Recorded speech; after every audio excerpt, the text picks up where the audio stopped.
How is the weather in New York? It's fairly miserable here, I gotta say. Today is a nice day. It was very sunny and it's temperate.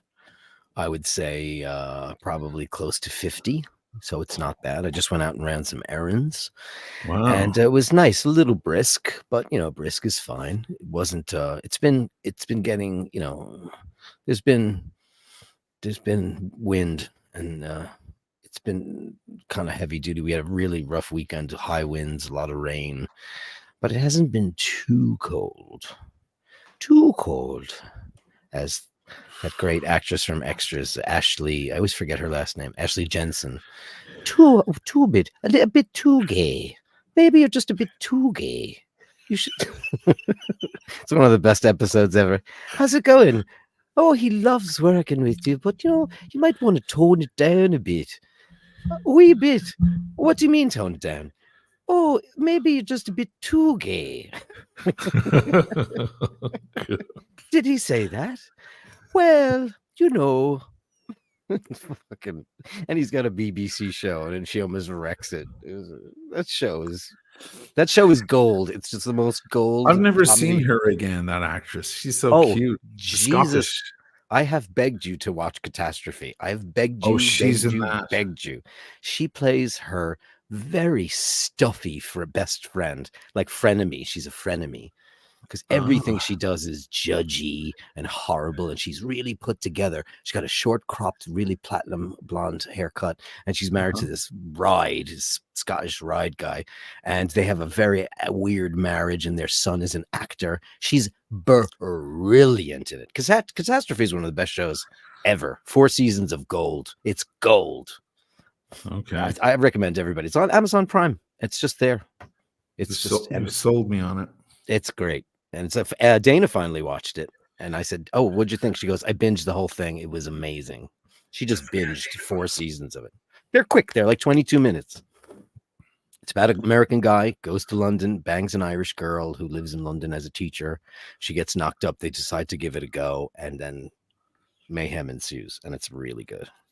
It's Sharon Horgan and Rob Delaney. And Carrie Fisher plays his mom. She died on the way back from wrapping the 3rd season. Oh, that's no when she way. died on the. Yeah, she was coming back from London. She had just shot the season 3 finale of Catastrophe when she died. It's amazing. And Ashley Jensen, who's a genius, she's been in she's also on a show somebody just recommended to us.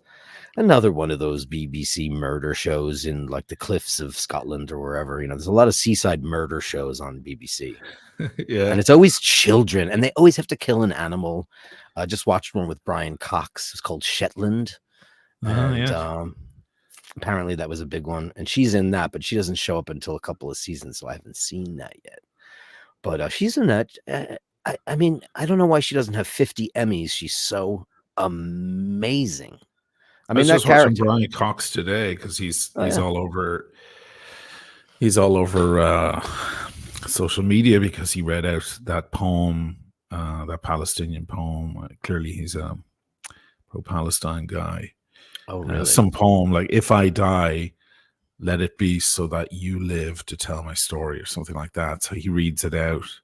Wow. Very, somber and so on. A lot of people sharing it all over the internet. No doubt they're going to call him an anti-Semite. The usual. That's going to be soon enough. That phrase is going to be a compliment. They're going to turn it into a compliment. People are going to take it back. We're taking it back. Yeah, exactly. We're taking that phrase back. We're going to, it's like you have people talk like Mark Ruffalo and, Angelina Jolie and various other people, talking about the plight and asking for the ceasefire and, the stopping of the killing of babies, getting accused of being an anti-Semite. Okay, so if you don't want babies to die anymore in rubble, you're an anti-Semite. That sounds like a compliment. Hey, look what I'm wearing. Oh, Jesus Christ. I didn't know you had one of those. I didn't. I arrived today. It's a viewer. He wants one of my watches, and he wants to like give me this plus cash. So he's like, "Hey, how about I just send it to you? You wear it, see if you like it, see if you get into it. And hey, if you don't, just make a video, like film it a little, enjoy it, and then send it back to me. And if you do love it and you want to keep it, then we'll talk a deal. What have I been saying for years, though? What have I been saying about for years? I wanted to see a Panerai and how it sits on your wrist, and holy shit, does that suit you? My God. It does. Ugh. This is the 20th anniversary. This is the Palm 2020. The 2020 doesn't have the cage. It doesn't have what do you mean? The big crown guard cage. No, this is a radio mirror. Radio mirror never had that. Oh, okay.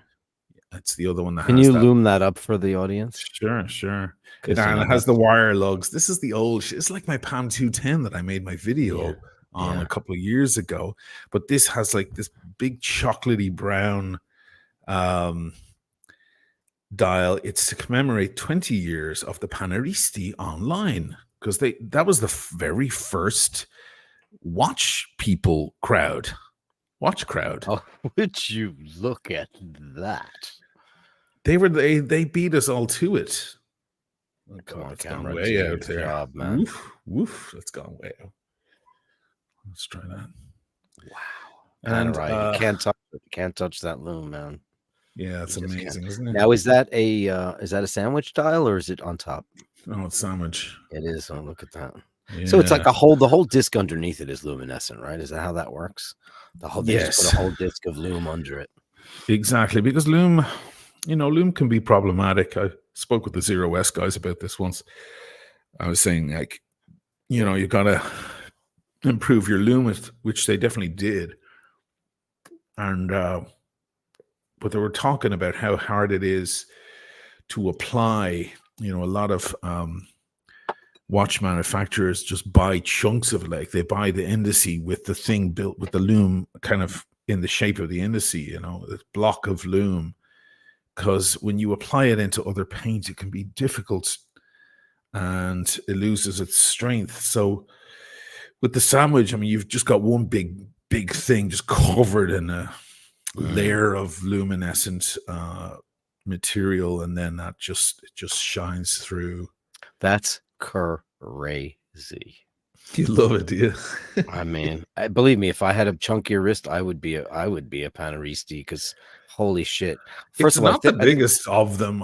That's got to be at least a 44, right? It's a 45, I think. 45. Yeah. It's not. I mean, I've worn bigger ones. I've had bigger ones on my wrist, I mean, that suits you like it's crazy how good that looks on you. I knew it would too. That's why I've been trying to get David, my father-in-law, who has an even bigger wrist than you do. He's got a 9-inch wrist. He's got a fucking that's crazy. That's crazy on him. And I've tried to. And he's the guy who wears all the Omegas, right? He wears it. Yeah, he's an Omega guy. Like an Omega. He's so super loyal. The Speedy must be tiny on him.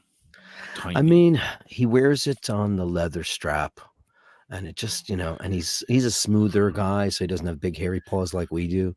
So it just works nice. I think the buckle is huge. Look Andy at that. Dufresne is saying it's big monster buckle. Yeah, I mean, right. That's a beautiful, beautiful piece. But can I ask which watch he wants? He wants the Explorer too. Oh, he does. The one you've recently fallen madly in love with. I mean, what do you mean recently? I always liked the Explorer. I know, but it's been on your wrist a bit more than usual. Yeah, it's in the circulation of watches that I wear. Yeah. I think it's being one of the final tool watches from the final Rolex is what I call it, because it's one of the only watches from the catalog that they haven't fucked around with. It's true. It is absolutely true. It is like one the No Date, the No Date sub, the No Date sub, and the regular Explorer are probably the most pure, and the Milgauss, the one that you have on your wrist. These are watches that have not been. They're kind of the pure Rolex. So the No Date sub and even the Date sub, that's fine. But then the sub Mariner category has gold and two-tone and all sorts. The GMT category has tons of gold in there too. and everything else, they wound up being, circus acts, and I mean, I'm hypocritical because I own one, but they didn't really touch the Explorer line, except for the Explorer 1 last year. They brought out the one with the two-tone. They even made a two-tone Sea Dweller, the most ridiculous. It's a gorgeous watch, but I mean, it's so anti-Sea Dweller to make a two-tone one. It is, and I know they made the Explorer 2 larger, but I don't think they fucked with the soul of the watch, the essence of the watch. No, they haven't. So that'll be never, probably. I don't see a reason to do it either, because it's such a singular piece. People who love them madly. I think it would be an uproar if they went and changed it, because it, like my Millie Explorer 2 with diamonds on the dial, we'd all just start laughing. A meteorite dial Explorer 2, it'd be like, what's happening? But I mean, oh God. Yes, Nathaniel's in the room, $5 packing for last minute prospective client meeting. Gold Speedy, two-tone Skydweller, Yachtmaster 2, or Explorer 1. Dude, it's a client meeting. I would say Gold Speedy, wouldn't you? So would I, 100%. 100%. I would say that we're always gonna pick. Yeah, we're always gonna pick that one. There's no point in you asking us the time. Yeah. You're just showing off your watch collection. That's all you're doing. Andrew, live from New York and Venice. Bash away all and upvote and subscribe. Thank you for reminding me. Please do. Remember, give us a ding ding. We got 2 of those, right? 1, 2. There you go. Oh yeah, the super chats. Super chat we bell. need super chats for Dirk. He's unemployed again. Haven't you guys heard? All super chats go to Dirk Kennedy.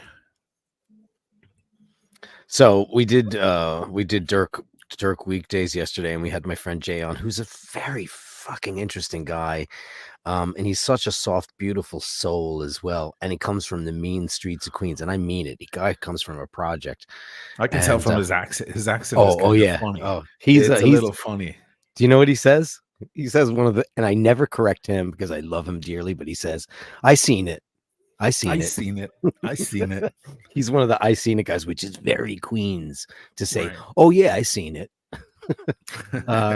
And his wife is from Hungary, and she's, oh my God, she's one of the most beautiful women I've ever seen in my life, and she's lovely inside and out. She has an accent, and the two of them, when they hear them talking to each other, it's the cutest like juxtaposition of strange accents. And some of it rubs off on her, and I even heard her say, I seen it once. I was like, no, you saw it. You can't, you're not exempt. Yeah, it's charming if you say it with the accent. Oh God, Hungarian accent is just absolutely luxurious. It reminds me of the Gabor sisters. Were you that familiar? Is the strangest language ever, by the way. Yeah. Hungarian. If you hear Hungarian spoke, you cannot understand. You cannot extract anything from that. Is the weirdest sounding language in the world. Chris Clark, $5. Thoughts on Tudor Tiger? Thanks, Chris. Chrono. Can you wish me a happy birthday? Happy birthday, sure. Chris. Happy birthday to you. Happy birthday to you. Happy birthday, dear Chris Clark.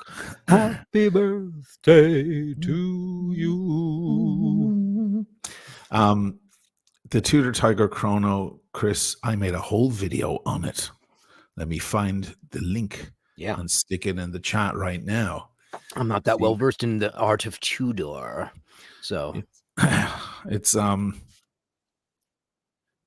starting to really like them in a way. It's the Tiger Woods one, I assume he's talking about. Yeah, it's a Tudor Prince, Tiger Woods, and it's written. Tiger Woods is written in red, just like Daytona. Okay. It's from back in the years when Tudor was really very close to Rolex in its designs and so on. I'll find it. Where is it? Yeah. Anyway, that was a nice show, man. I enjoyed it. It was mostly about religion and about it wasn't. It was really about what believing in things. It was mostly faith, and faith means hope, and it was about, yeah, sure, the etymology of words and religion and all those things and where they come from, why people are after it, how people find themselves in certain positions, and then they reach out for a higher power or a higher thing. And then we got into the whole cosmos thing because dude, I know you guys have talked. I know you guys have, because when I did my big solo show in the Foundry, I remember you guys were talking about stuff, and that was still on when he was on the Edge of Angry Guy, because I know he had a big wobbly during sound check or whatever because his snare drum was out of control or whatever. But I remember you guys talking, and you found a common ground. You both are big Carl Sagan, as am I, aficionados.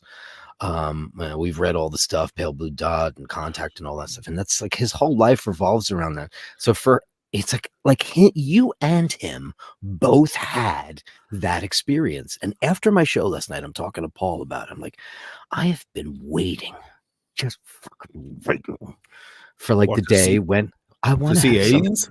I want to see it. Because of how I feel. So what Dirk is referring to, I'm going to decrypt what you just said for the audience. He's referring to the fact that his friend who was on last night saw a UFO and had the experience. And I also did. Now, I didn't have any experience. I just saw these two things in the sky, and they were definitely not man-made. And then they bolted up through the clouds. That's exactly what he saw. Did you get the light shine, the big bright light shine down on you? No, I didn't got like a big ray come down and like you so see. They interacted with him. He lived in the boonies, which is, of course, listen, I know conspiracy theorists. I know it's always in the boonies. It's always in the in the middle of nowhere. It's not going to happen on 42nd Street and 8th Avenue. And when it does, by the way, we're fucked. When that does happen, decide to do that, yeah. When they decide to do that, that means we're here. I'm very look, I don't know. I'm suffering from cognitive dissonance because I think I don't think we're alone in the universe. I just think we're too fucking far away from anything. That's exactly how I feel. And I don't think UFO sightings are real. However, I saw one. So you see how there's the contradiction there. Isn't that weird? I don't believe in them, but yet you saw yes, but yet I know I saw it with my eyes. I certainly know that was not man-made. I know that. So for sure. What did you think and what did you feel? Nothing. I was right after. I was just confused, and I called the cops, and I said that there's there's a couple of funny things going through that airspace, because right along there, it's above in Long Island City, some of the planes approach LaGuardia.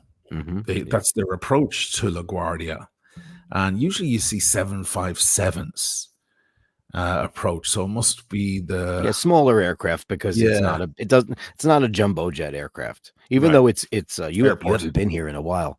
Holy smokes, when you see, and this is all thanks to Governor Cuomo, as much as people in New York didn't like him and think he was a pervert, which he's not. He completely redid that. I did it years ago. I did it 2 years ago, man. It didn't get very many views, and it harmed the channel, because once the algorithm sees that, it starts burying it because it thinks you're a fucking crazy person, basically. Does it? Yes. Yeah. Sorry for interrupting, Dirk. Sorry. No, that's okay. Anyway, before I lose the guy in the fray. Yeah, no, it's important. That's important. Yeah, it's a regional airport that is now starting to become more of an international entity, and they've lengthened the runway. It's notoriously had the shortest runway. That's why you had all these little accidents that happened there. But it is now, you wouldn't recognize it. You go cruising down the Grand Central Parkway, and it is now on the Grand Central Parkway. It is enormous. It's glass. It is modern. It is enormous.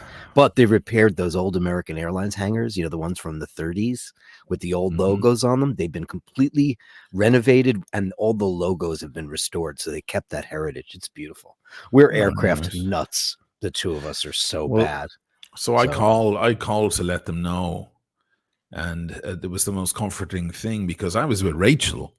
And Rachel was facing me, and I was on the phone with the cops, because we were calling the cops to report a stolen car, because Silver Cup were moving everyone's cars around every time they wanted to film a movie or film Law and Order. They'd pick up your car, they'd leave notice, and if you didn't move your car, they'd just pick it up and move it a few blocks up and dump your car somewhere else with no notice. You had to go look for your car. And it wasn't even our car, it was Matt's. It was the manager's. And we were going to use it to go to Costco that day. And Rachel was going berserk, you know, it's Rachel. And so you knocked the cap off that. She was fucking losing it. And I was like, well, why don't we get them in shit and fucking report the thing stolen? Hell, maybe it is stolen. Who knows? So that's why I was on the phone with someone on the, you know, from the precinct. And I'm looking and I just see this shit and I point and she doesn't even turn around. She thought I was looking at birds or something. And then I finally got off the phone and she's like, what did they say? And I'm like, well, he said, we've got to go to the precinct and file a report and blah, blah, blah. What the fuck was that up there? And she goes, nothing, some birds. I'm like, no, way up there, like by the clouds. Did you not see those two fucking steel looking? They look like, were they discs? You know, the peanut M&Ms? Yeah, sure. I know them intimately.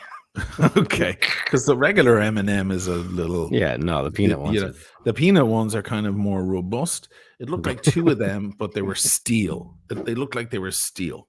Like steel, like they were shiny. They were reflecting the sunlight and stuff. Oh boy! And they weren't They weren't weather fucking balloons. Before anybody fucking says that, it was a gleaming alloy air car. Like. And they also, weather balloons don't have that independent travel. Like they don't have autonomy. A weather balloon floats with the fucking air. That's the whole point. These things they were moving autonomously and in synchronization. And then they went up through the clouds. And then I saw them again a minute later, way, way, way, way up, like 30,000 feet. I could see just the two dots. And then they were gone. I know, but you've got to be careful telling these stories because people think you're a fucking crazy person.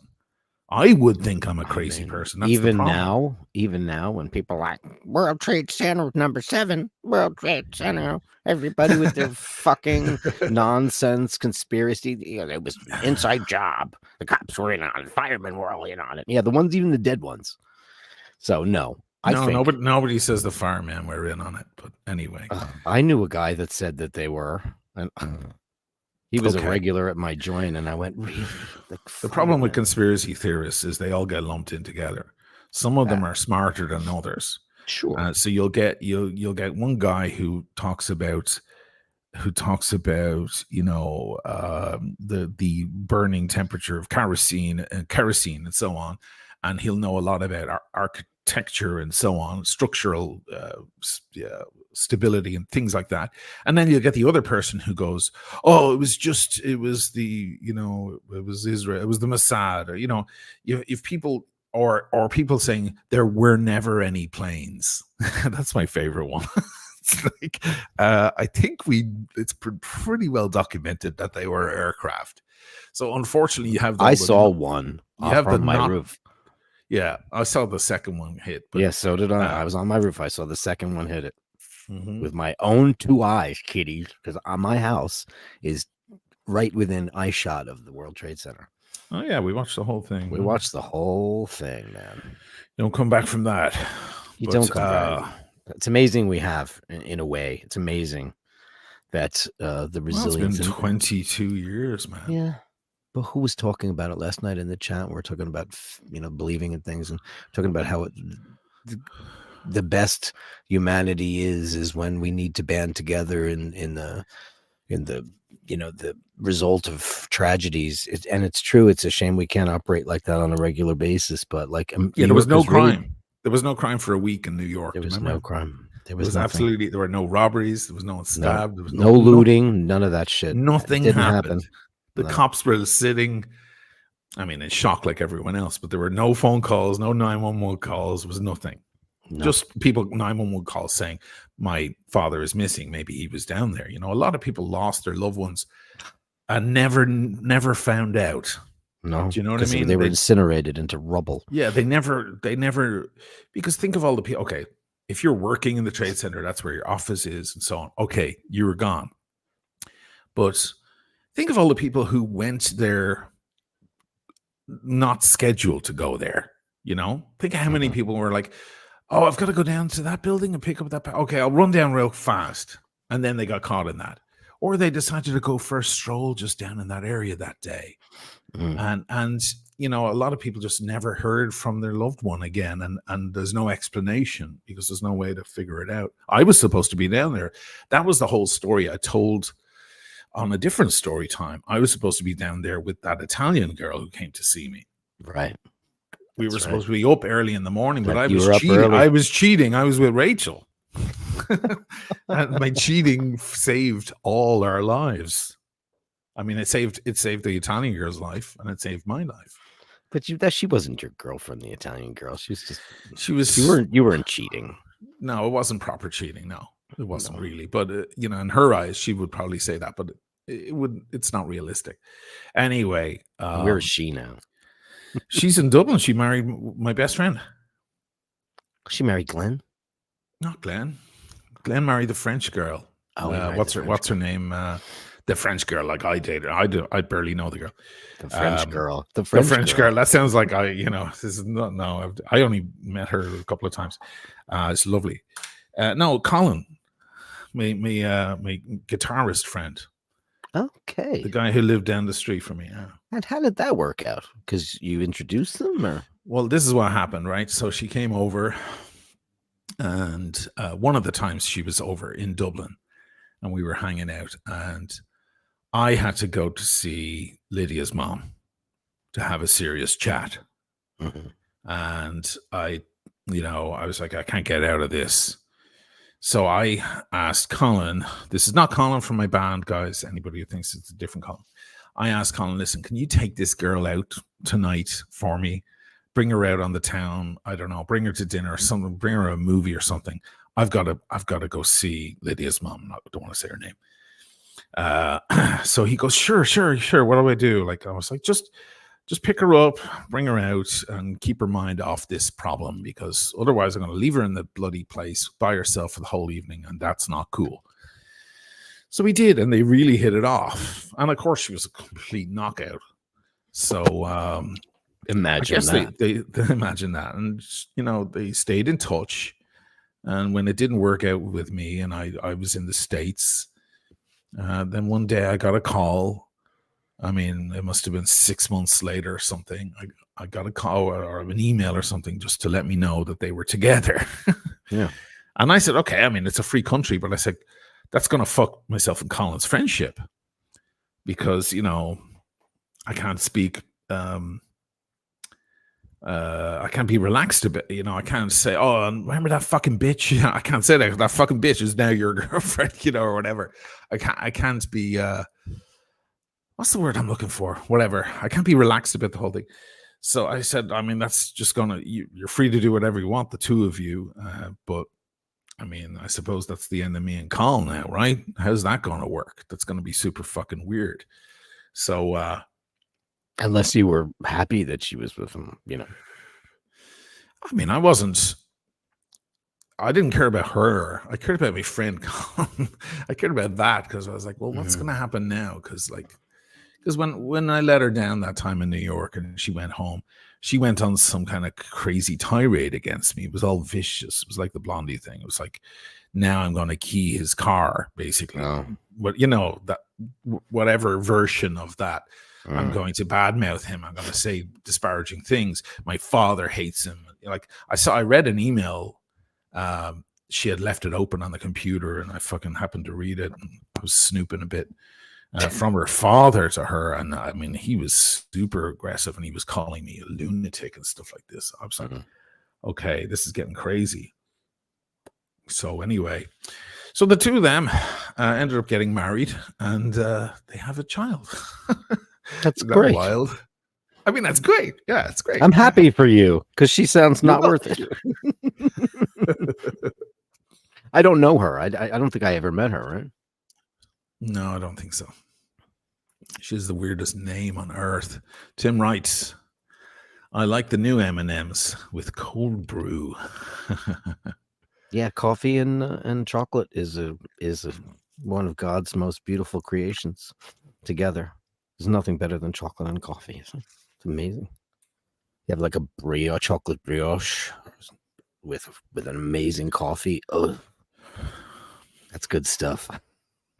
I always regret it, but it is good. Yeah. Yeah. Well, you got the bread thing. That's for sure. Dude, I missed the egg sandwich because I was hungover this morning. You want one, right? I miss a good New York egg sandwich, man. No one can do them. No one can do them like New York. No. You can't even get one in Jersey the same. It's New York, Queens, and Brooklyn. They're the only places on earth that you can get a decent egg sandwich in a deli. Guess what? You can't really get them the way you got them here either, because the Paris Cafe has been shut for years now. And that was the place. That was a good one.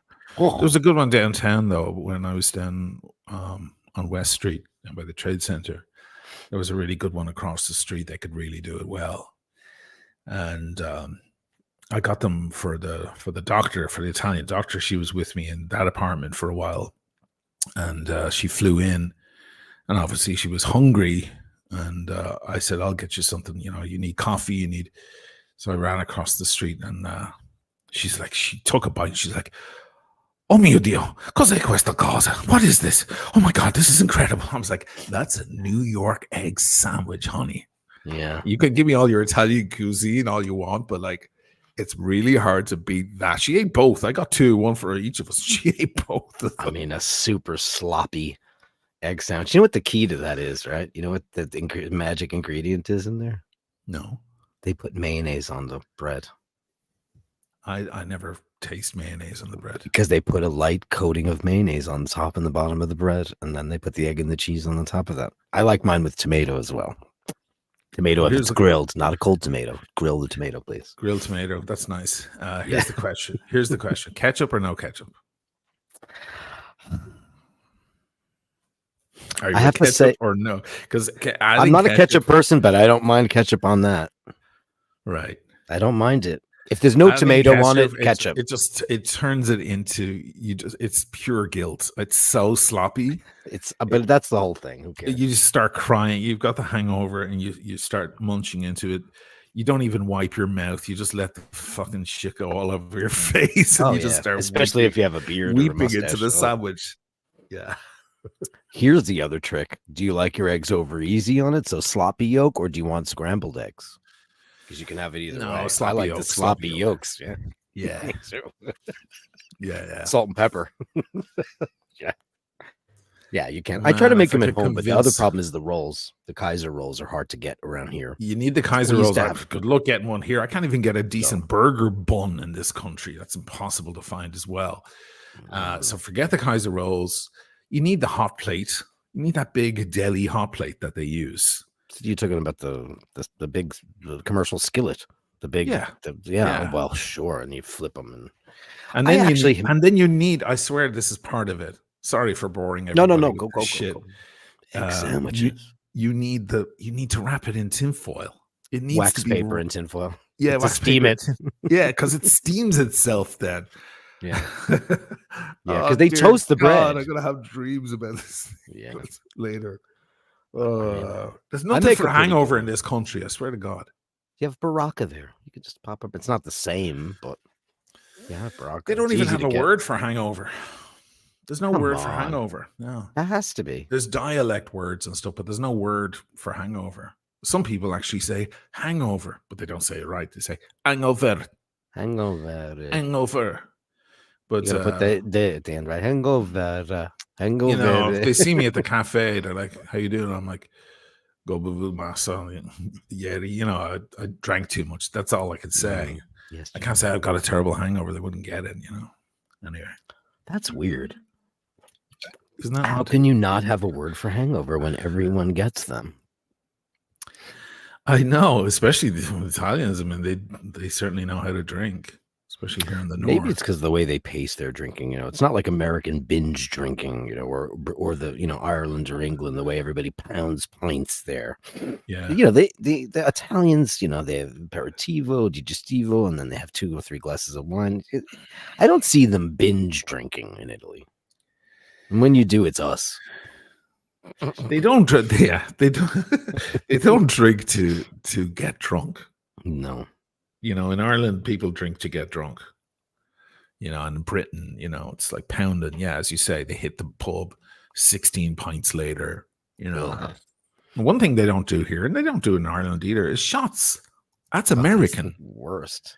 Shots is an American thing. First time I ever had a shot was in the United States. And I think it comes from the tequila culture from Mexico coming up, right? Because the whole thing was like, shoot the tequila, which is not what you should do with tequila anyway. That's probably an Americanized thing. They probably don't even do that in Mexico.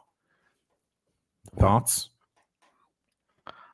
I mean, I just think shots are the most amateur hour pastime in the world. When you see a group of girls, oh my God, it's Chrissy's birthday. Madison, oh my God, let's get 3 shots of melon balls. Let's get 2 slammers. Did you see when I was in Galway that time with all those Galway gals? Oh, the girls, yeah, they were so cute. And they were shooting these mini Guinnesses, they were calling them. It was like sugar. It was just, I don't know what it was. I think a mini Guinness, because I've made them here. It is ready for this. It's Kahlua with Bailey's on the top. Right. It's about as sweet as it comes, and so easy for a dude like me to shoot. I think I shot like 10 of them with those girls. I was like, well, this is easy. You might have, I guess. Yeah, we had a fair few. What are you doing? You're walking on my desk. What are you doing, lady? It's very early for you. We don't even have a topic for today, do we? We're just fucking shooting. We're talking about... This is us on the phone, guys. This is me and Dirk on the phone. This is what we talk about. This is a phone call. This is just a regular chat. So you know how bad I want an egg sandwich now? But no, I have to go to bed immediately thereafter, though. What are you talking about? I still walk around with a big coffee. I love that, especially. I know you like a big coffee. I like a big fucking hot coffee in my hand. The Italians all look at me like weird. Talk about your big coffee for a second. I'll be right back because she's yelling at me. Go ahead. Who's in the chat here? Have you ever had an elk burger? I have not. Hunters, Angler, is it good? How is elk? I've had kangaroo and I have had horse, because way back in the 90s there was a thing in Europe called mad cow disease, and people stopped eating beef for a long time, so all the restaurants were serving things like horse, which is so wrong, I guess. And I had kangaroo, was horrible. Horse was horrible too. I just avoided. I just ate other things. I'm like, I'll forget it. I'm not. Bison. Bison. New York bison bully. New York bison. Did you ever hear that thing? New York bison, bully, New York bison. If you replace all the words with buffalo, which all mean the same thing, buffalo is a place in New York, bison are buffalo, and to buffalo someone is to bully them. You can say the same sentence by going buffalo, buffalo, buffalo, buffalo, buffalo, buffalo, buffalo, buffalo. So fucked. Ostrich is okay. I've heard that. I've heard that ostrich is okay. Drip coffee is for connoisseurs. I like all types of coffee. The only kind of coffee that I'll probably say no to is the one I can only tell you now while he's away is fucking a regular espresso. I'm just not an espresso guy. Just shooting that little potent drip of tar. I just got, it's just not for me. I just need to elongate it a bit, for some reason. I'm just used to it. That's it. I'm an old man at this point. Can't teach me new things. Mr. Bad Gas. I've seen Deadwood. Shots started in the Wild West. Okay. Well, that would make sense, yeah. Affogato, yeah, I'll take an affogato because, again, you're throwing the espresso over ice cream. Who would say no to that? Spronzo. Oh. My mic was probably on, sorry. I just went to go lessons.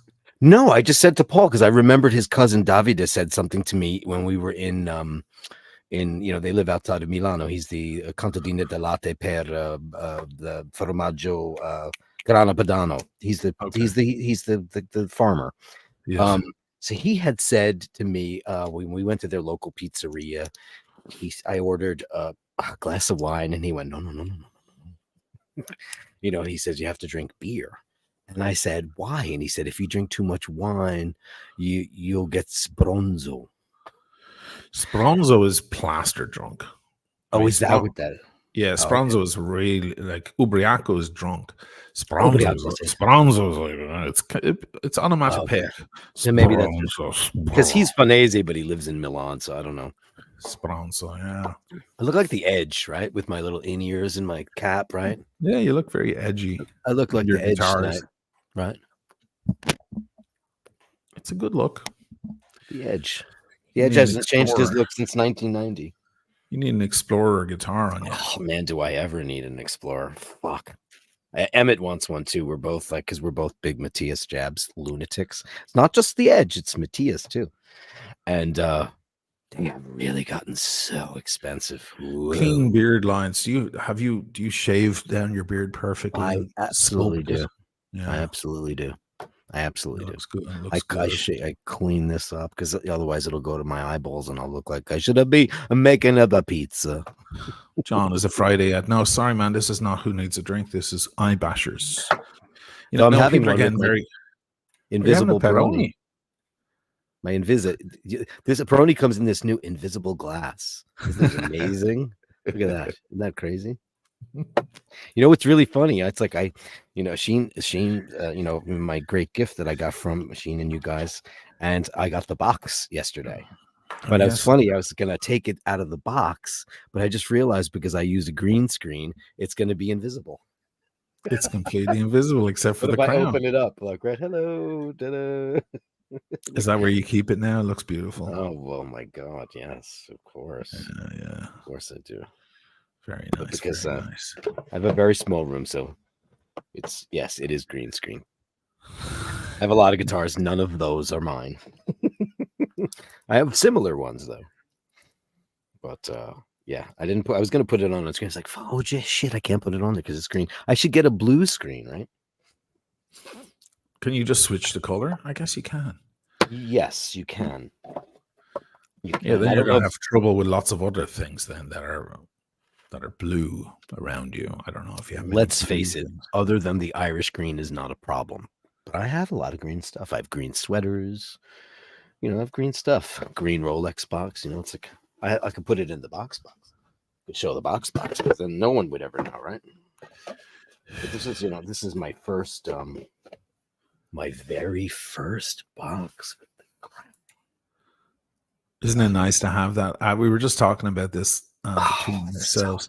So it's just so nice to have it, even though Rolex boxes, in comparison to Patek and even Omega are shite. But just to have it, it's like the Bloomingdale's bag. It's the, it's just you have to have one. Yeah, the Tiffany box here. Here's the Tiffany box. Oh, look! This is not green; it's blue. But Tiffany, look at that! It's completely invisible. It's clearly registering as a look green. At this magic. Ready? Wow. It's an aqua green. This is my very stupid but beautiful Tiffany wine opener. Is that sterling silver? It is 100% sterling silver. I got this from Kate and Carl. Paul, we got it for our 30th anniversary or something. We went to the TWA hotel and had a great little meal there because that place, the food there is Jean Georges, but it's inexpensive. It's like a bistro. And they gave me a bottle of Gaia. You just talked about Barbaresco. They gave us a bottle of Gaia, and it was 25 years old. And they gave us this, which was those two are. I just went to her party, her 60th birthday party. It was luxurious. Well, I was asking about mad cow disease because I just mentioned it while you were away there. Because somebody was asking me, had I eaten, I don't know, something else, bison or whatever.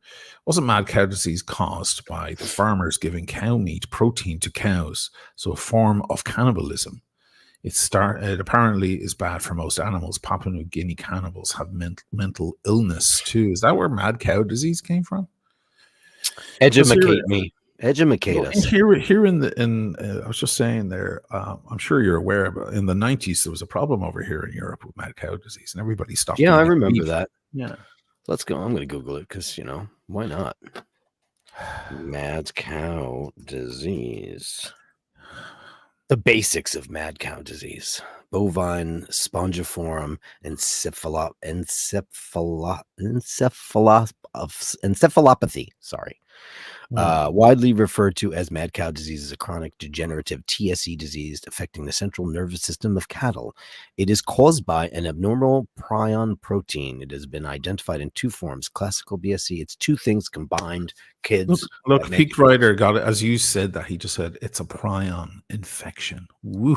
We got the smartest people What in kind the of house, fucking kids. audience do we have? Holy shit. Some Marty Pines. Hey, Peak Rider. I like your name, Peak Rider. Sounds like something that Dusty Springfield would have sang about. Come on, Peak Rider. Angry cow disease. Angry cow, yeah. How about now fat over here, cow? when they say mad, fat cow disease. Ugly cow. Ugly cow disease. She's got UC, UCD. She's got OCD, ugly cow disease. That's awful. Yeah, in America they say I'm mad for when I'm angry, but over here they don't say if you say I'm mad, that means you're crazy. Yeah. My father used to drill that into me. Yeah. It's angry, not mad. Mad means you're insane. Yeah. That was one of his big, oh God, he hated it. I'm so mad at you. No, you're angry, not mad. And it's correct. I don't know where that came from.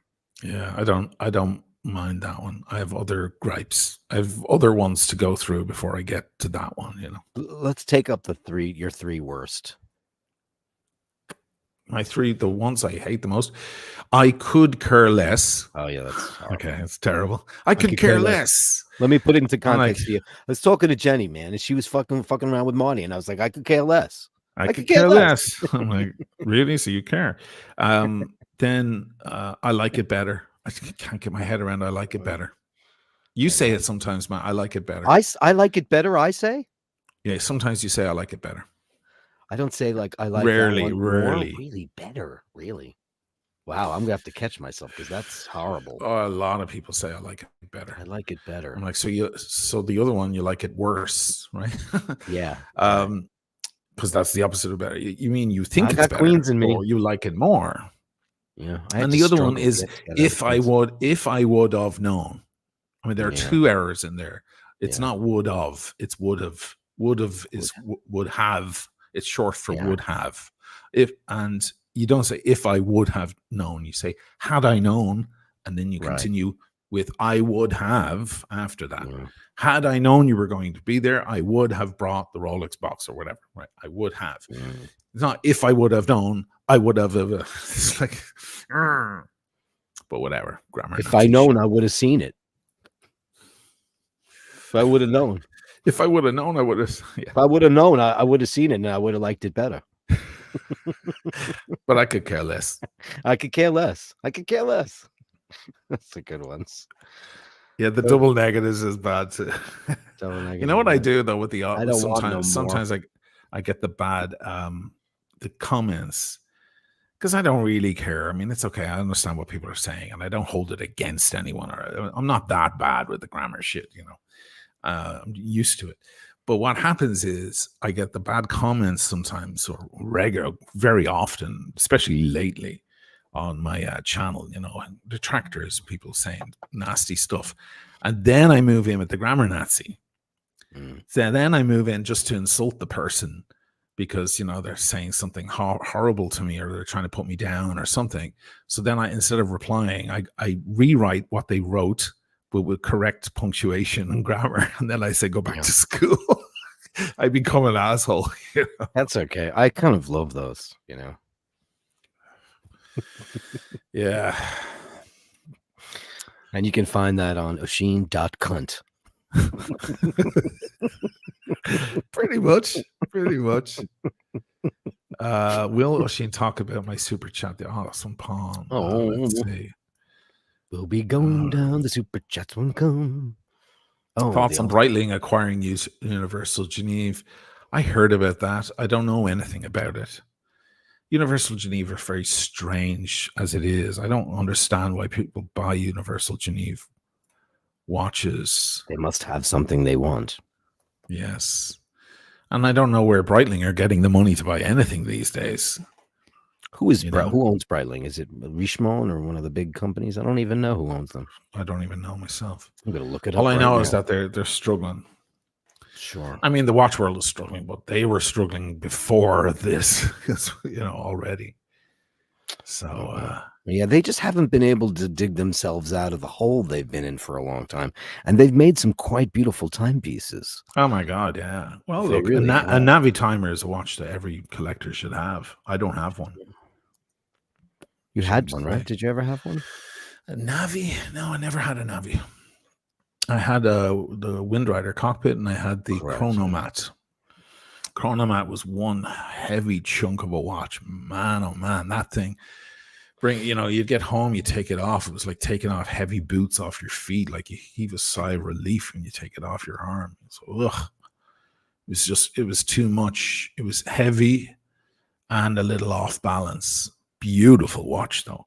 And the best thing about Breitling for a guy like me, you get in with a macro lens, that thing is incredible. That dial is like a little world. Like you're expecting to see little mini traffic and stuff moving around this little city. Those dials are phenomenal detail. Isn't that incredible? Here you are with these watches with great movements, unbelievable dials made out of beautiful things, and yet they just haven't put out that. They haven't had their moon swatch moment. They should do something maybe affordable, like super affordable to relaunch the brand. Because look what the moon swatch did for Omega. It just made it really jumped them. It did it though. It did. People are saying that. I'm like, where's the proof? Well, I want to see the goddamn proof.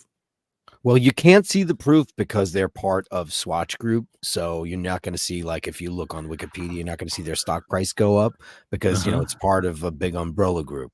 And that's the problem. Whereas, like, you can't see Rolex because it's a charity and obviously they're a not-for-profit.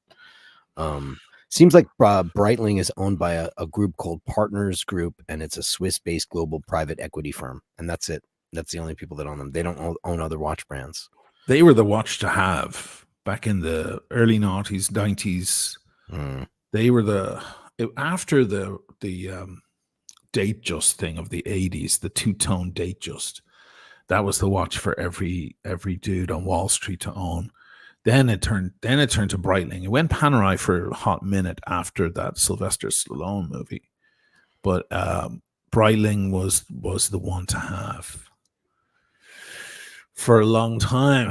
Now it's gone back to Rolex, and it's gone back to Rolex. Yeah, it'll always keep going back. Or Richard Mille or Patek. AP probably is the new. AP and Richard Mille are probably the new craze.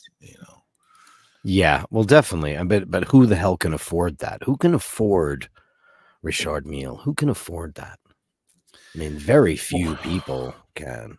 One of the guys on Tim's stream got one recently, but he got it way cheaper than normally those things cost. So, but it was still a fuckload of money, Look at that. Yeah. That's so much detail going on there, and it's beautiful. The color, I do love their color combinations. I love that pistachio Navitimer. I mean, the quality of these is just beautiful.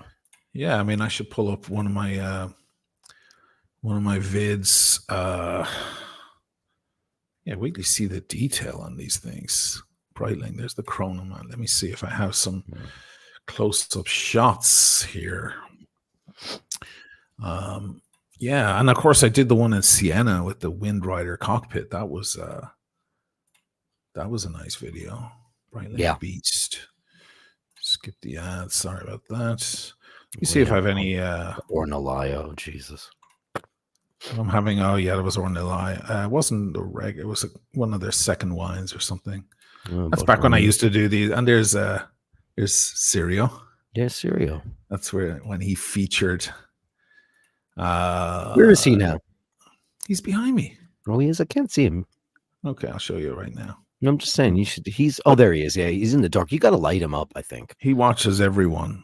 Yeah, you should light him up. I should get a light. Put a spot on him because he's a star. I actually need to move him elsewhere in the house. He needs to be looking at the door. I love this movie. So people get scared. Oh, yeah. This was a gift from Emmett. And I was saying how it looks like the fucking thing in what's the name of the movie? Arrival.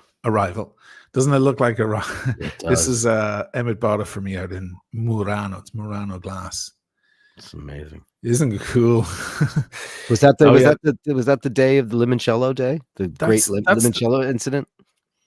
Oh shit! Yeah, I don't refer to it as that, but I know what you're talking about. This is them making the Ai Weiwei thing in the furnace. Oh yeah, I was invited out, and someone had reached out to me saying, "Hey, you know, I see you're in Venice, and I used to manage a place there, and if you ever want to go to a furnace."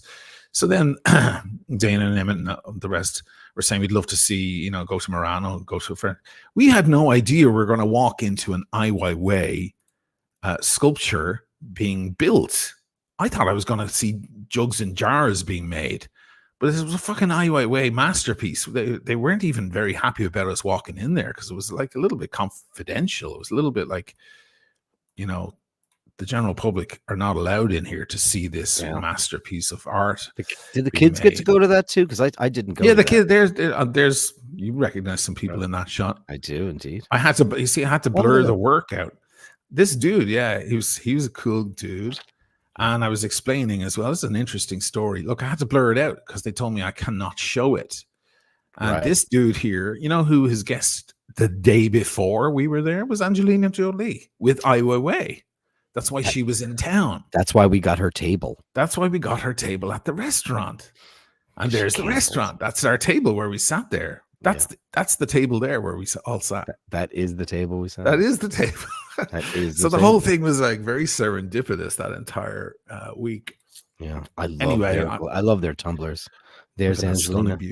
I mean, Jesus, that's in their prime days, right? I mean, it doesn't get better than that. It just doesn't. It does not, and they're not injected lips. Nope. They're her lips. It's like Michaela. They're real. That's what people get injections to look like. Sure, and it never works. Yeah. So then, there she is there with Ai Weiwei in Venice. Wow. I was like, what the fuck? She does need a cheeseburger, though. Yeah, she does. She's very, very skinny. This is the famous middle finger. Yeah. I asked about buying one, and they said it was $8,800. And honestly, if I was in the market, you know, because that'd be worth $100,000 in a while, like $1 million. I don't know that. You know, once Ai Weiwei dies, these are going to be fucking priceless. Anyway, I should show the bloody watch, shouldn't I? There's the Breitling chronomat. Look at the detail. Look at that dial. Crazy. I hope I have some macros. Do I have any macros? Yes, I do. Watch this. Look at the detail on this thing. I mean, it's just one. There's a step. Look at that on that rehot. Amazing. Yeah. Yeah. I like that one better. You like that one better. I like the other one worse. Look at that. Wow. There is so much detail on that. I swear, like when I film this Panerai, it's going to be real hard for me to get anything out of it because there's kind of nothing on the Panerai dial. Very simple. It's just matte black. You know, this thing did all the work for me. It was a pleasure to film. It's a great watch. Someone reached out after they saw this and they're like, I need that watch. Can I have it? And I was like, all right. But I'd like to buy one again. You talk to the crowd there. I'll be back in a second. Sure. It's beautiful. I like it a lot. So we got a super chat. RP 1960, $4.99. A little off subject, but I enjoyed my first Redbreast 12. Oh, God. At the Dead Rabbit in NYC this afternoon. We're going to come back to you. Thank you for the super chat. We'll come right back to you because I don't drink whiskey, and I think he loves the Dead Rabbit. I think that's one of his favorite places. Let's see what else we got here. Hit the Apex Hook. Recent comment about how much she hates Hollywood and never do again. Yeah, she seems to not do much anymore. I mean, she's made her mark. She, she married Brad Pitt, then she divorced Brad Pitt. And I mean, she's got an Oscar. Does she need to do anything else? When do we decide that we're done in our endeavors That's an interesting question. I don't really know what that means. I don't know. I don't know. This is a beautiful watch, though. Breitling got so much detail going on. So much. It's a nice one, yeah. Bit of super chat that you need to see because it's about Redbreast. It's RP 1960, $4.99. Yes, Yeah. thank you. He for the enjoyed his super chat. first Redbreast. Look at that at the Dead Rabbit. At the Dead Rabbit in New York City this afternoon. That's a lovely bar. Mm. It's down on Water Street, correct? Across from the Staten Island Ferry. Interesting. Is it that far down? It's all the way down. The lads, Danny owns that pub. The same as Ulysses and Swift. Oh. Yeah, that's one of their pubs. I didn't know that they were a conglomerate. Oh, yeah. Those three lads, Harry and Danny and one other guy. So who's their competition? Gibbo? Gibbo might be. Bars. Yeah, he might be. I think he's in different areas, though. Doesn't Gibbo have one up in the Bronx? You know what they also own is Pier A. You ever been there? I like Pier A. I've been there many times. There's like 60 bars in that one fucking bar. It's incredible. It's a sliver with a lot of height, and there's a lot of stuff going on there. So RP 1960, did you love the Redbreast? It's I think once people turn on to Redbreast, they kind of never go back because they're like, well, this is $60 a bottle and it tastes like it should be $500 a bottle. So anyway. Yeah, I have no acumen whatsoever for whiskey. I love the whole idea of it. I love how it's made. I think the art, it's such artful liquor. Andrew, you were right. You were right. The Dead Rabbits were an Irish gang. That's what the reference is. Like Westies, like all those gangs in New York. You see the Dead Rabbits in there. You know what's a better one? Because that movie's weird as fuck. State of Grace, amazing movie. State of Grace. Ed Harris, Robin Wright, Gary Oldman. I just saw an Ed Harris clip today, and I think it's from some new show. He's all beardy, and he's talking really old. He's saying that there are more photographs. People are taking more photographs today than ever in history. Like half of the photographs ever taken in history of the planet Earth have been taken in the past few years. Okay. But he also made the point. There's a lovely shot, by the way. Ooh. Yeah, ooh. That's how you do it, right? He also made the point that, but there's no photo. It's just data. Yeah. So all these photographs, in thousands of years, when they dig us up, there won't be anything to show. No, because it's not printed. It's just zeros and ones out the door. It's into gone. The ether. Yeah. How big is that watch? It's 44, but it feels like a proper 44, 45. It's a hunk of steel. Yeah. It's got great lume, as you can see. It's got that kind of spacey dial. The numbers on the dial are they're a little bit Star Wars or something. See that? Aren't they? They are. Yeah. Looks like that's the number in your dock on your ship. They're like, if that font has a name, it's probably Galaxy. Yeah, Battlestar. Battlestar Galactica. Yeah, that's what it looks like. It actually is the font from Battlestar Galactica or Rollerball. Yeah, I love it. I'm kind of missing that watch now. A fucking big thing. A lot of people wear it on the leather. It doesn't have as much impact. Yeah. You have to have it because those things are mirrors. Like, talk about high gloss. That thing is a fucking mirror. You can see yourself in it. You know the funniest thing about that watch and the Wind Rider cockpit? The watch, because it's so mirror-like, it basically adopts the light of the surrounding of your surroundings. So I went into like a public bathroom and I had this hideous red everywhere, and I looked at the time and my watch was red because it was just reflecting everything around it. Wow. Yeah. That was back when I had that thing as well. Wow. Well, I have the two-tone version of that now, the Tudor, which I really love. I miss these. you know, sometimes you go back through your own stuff and you're like, oh yeah, I forgot about that. Wow, look at that. I've documented this collection over the years. I sounded like Daniel Plainview there. I've built up my hatred. You always sound like him, though. Over the years, piece by piece, piece by piece. Do you have a competition in you? He's done, right? Is he done? He's done. Yeah, he did Phantom Thread, and he said he's done. He's got if he ever comes back, Oscars, right? Some ridiculous amount of. I think he has 3. He's the only male actor with 3 Oscars. Katharine Hepburn has 3 or 4. She does. Meryl Streep has 3 now too. Oh wow!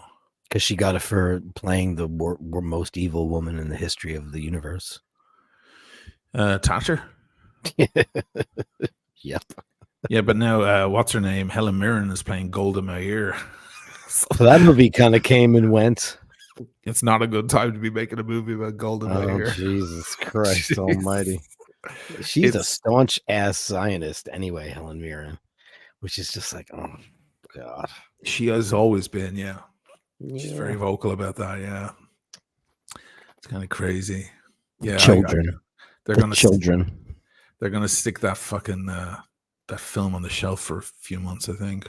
I think it came and went. Oh, it did? Yeah, I'm very excited because in a couple of days, Maestro will be on Netflix, and I'll be able to see it finally because I won't go to the theater. It comes to Netflix December 20th. Oh, that's great. Which is, 7 days, a week away. Dying to see it.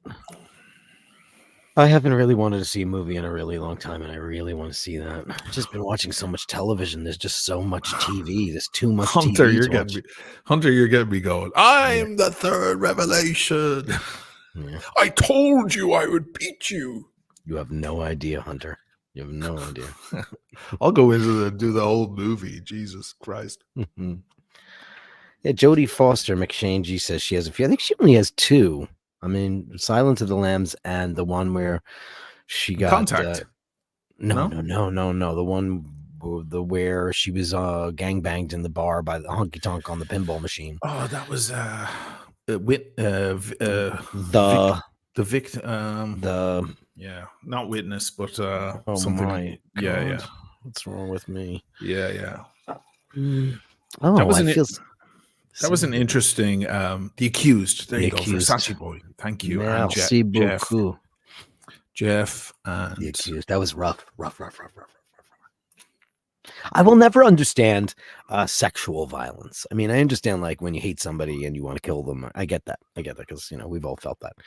Yeah. But like how? I don't even understand anatomically how that can work. Where you could be in a bar and some redneck guy decides to start up a good old gangbang rape, and then you're full mast, ready to go because you're excited about being part of that. I will never understand sexual violence. I don't understand anatomically how it works. Good. That means you're not a rapist. Congratulations. How in the world could anyone? It just doesn't make any sense to me whatsoever at all.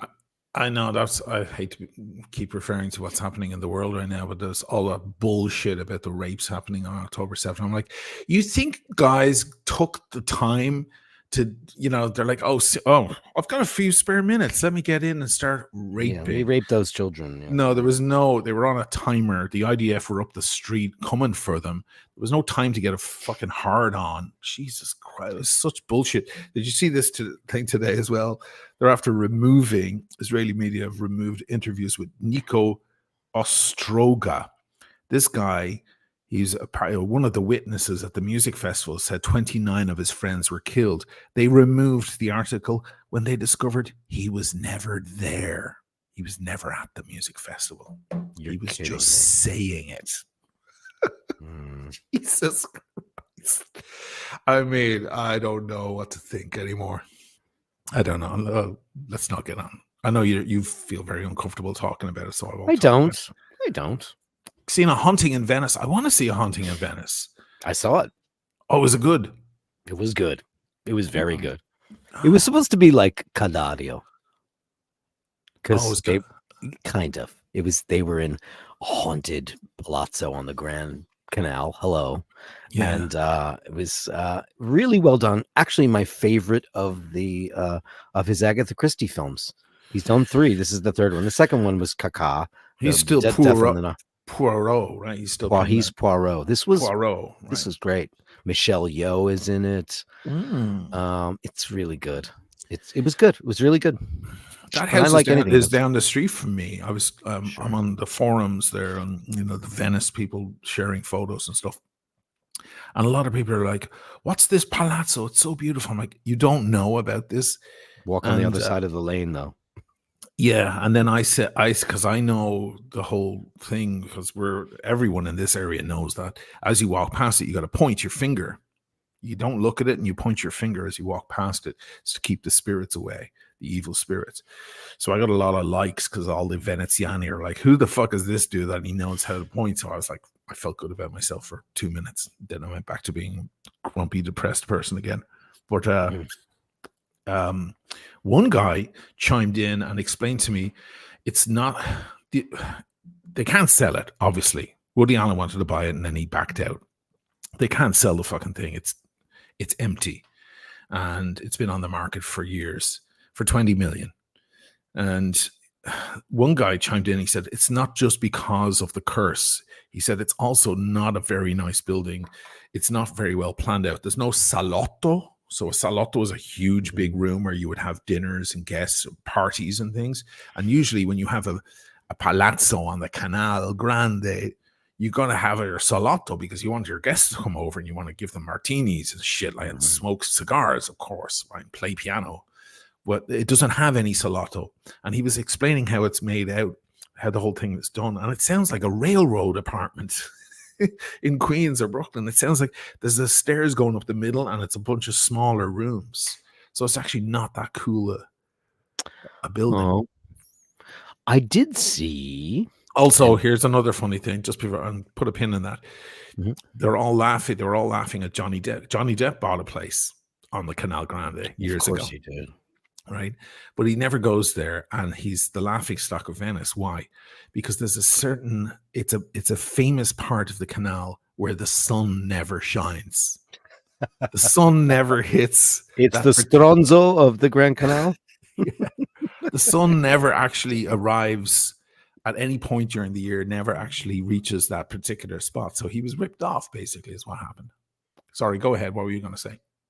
I think I saw a video of Cadario on a real estate channel for like Christie's or somebody. Mm-hmm. And I saw that video too. And I wrote in the comments, I was like, is anyone going to mention the elephant in the room? And the guy deleted my comment. Yeah, it's very cavernous. Yeah, I'm looking around now. Yeah, I remember thinking to myself, it's nowhere near as grand as I thought. While you're searching for that, Easy so I want to see Haunting in Venice. Dirk has seen it, said it was good. I saw Oppenheimer just last week or 10 days ago. It was good, but it's by no means Chris Nolan's best film or anywhere near it, anywhere close to it. It was good, but I'm not racing to watch it a second time. I'll put it to you that way. And Atomic Blonde I have not seen. I thought it was an older film, Atomic Blonde. I haven't seen Atomic Blonde either. I have the video queued up if you want to see it. Tim Wright, have you seen them filming the movie? Which movie is he talking about? The Haunting in Venice. No, I didn't see that. I mean, when they were doing the Mission Impossible, it was impossible to not see them. They took over the whole bloody city. It was nuts. Helicopters everywhere and shit. But there's actually shots. Hey, is it in that fucking Brightling Beast video? I think it is. Wouldn't it be great if I had that shot?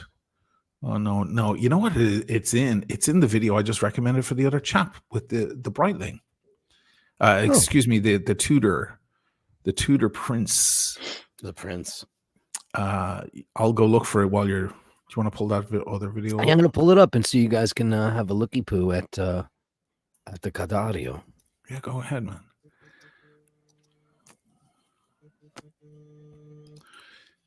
Where is it? I have the volume off because we don't need that. And this guy, I've seen this guy before. I've seen him before. This is the dude, yeah. Yeah. He's like, this is a palazzo on the Grande Canale. And they're going to take you through. Well, there's a veranda, though. Is he still alive? This chap? Sorry, that's not right. That's not right. Yeah. I mean, it's a very unusual looking building from the front, too. So in the movie, the place where they live is the place where it takes place. Obviously, shot on a soundstage, probably at Shepperton Studios. The exteriors are all Venetian, but it was an orphanage, so it's got a lot of dead kids in it. So that was the whole thing. So that it wasn't a house per se; it was an orphanage. So, but it was modeled after this. So this could be yours for 20 million, probably less now because nobody wants it. Well, it's been up for 20 million. Somebody has to make an offer, but of course, the second they delve deep into, the second they do any research on the place, they're going to find out the obvious. Someone's going to tell them. And why would you buy the place thinking like you're going to slip on a banana skin the next day or something? Oh yeah, you're going to slip on like some ghoul in the hall. No thanks. I don't believe in that shit, but I don't like haunted houses. Don't like them. But look at that shit's all marble. Look at that. Yeah. Look, it's stunning. It's stunning palazzo. And it's one of the coolest to see from the boat, from the canal.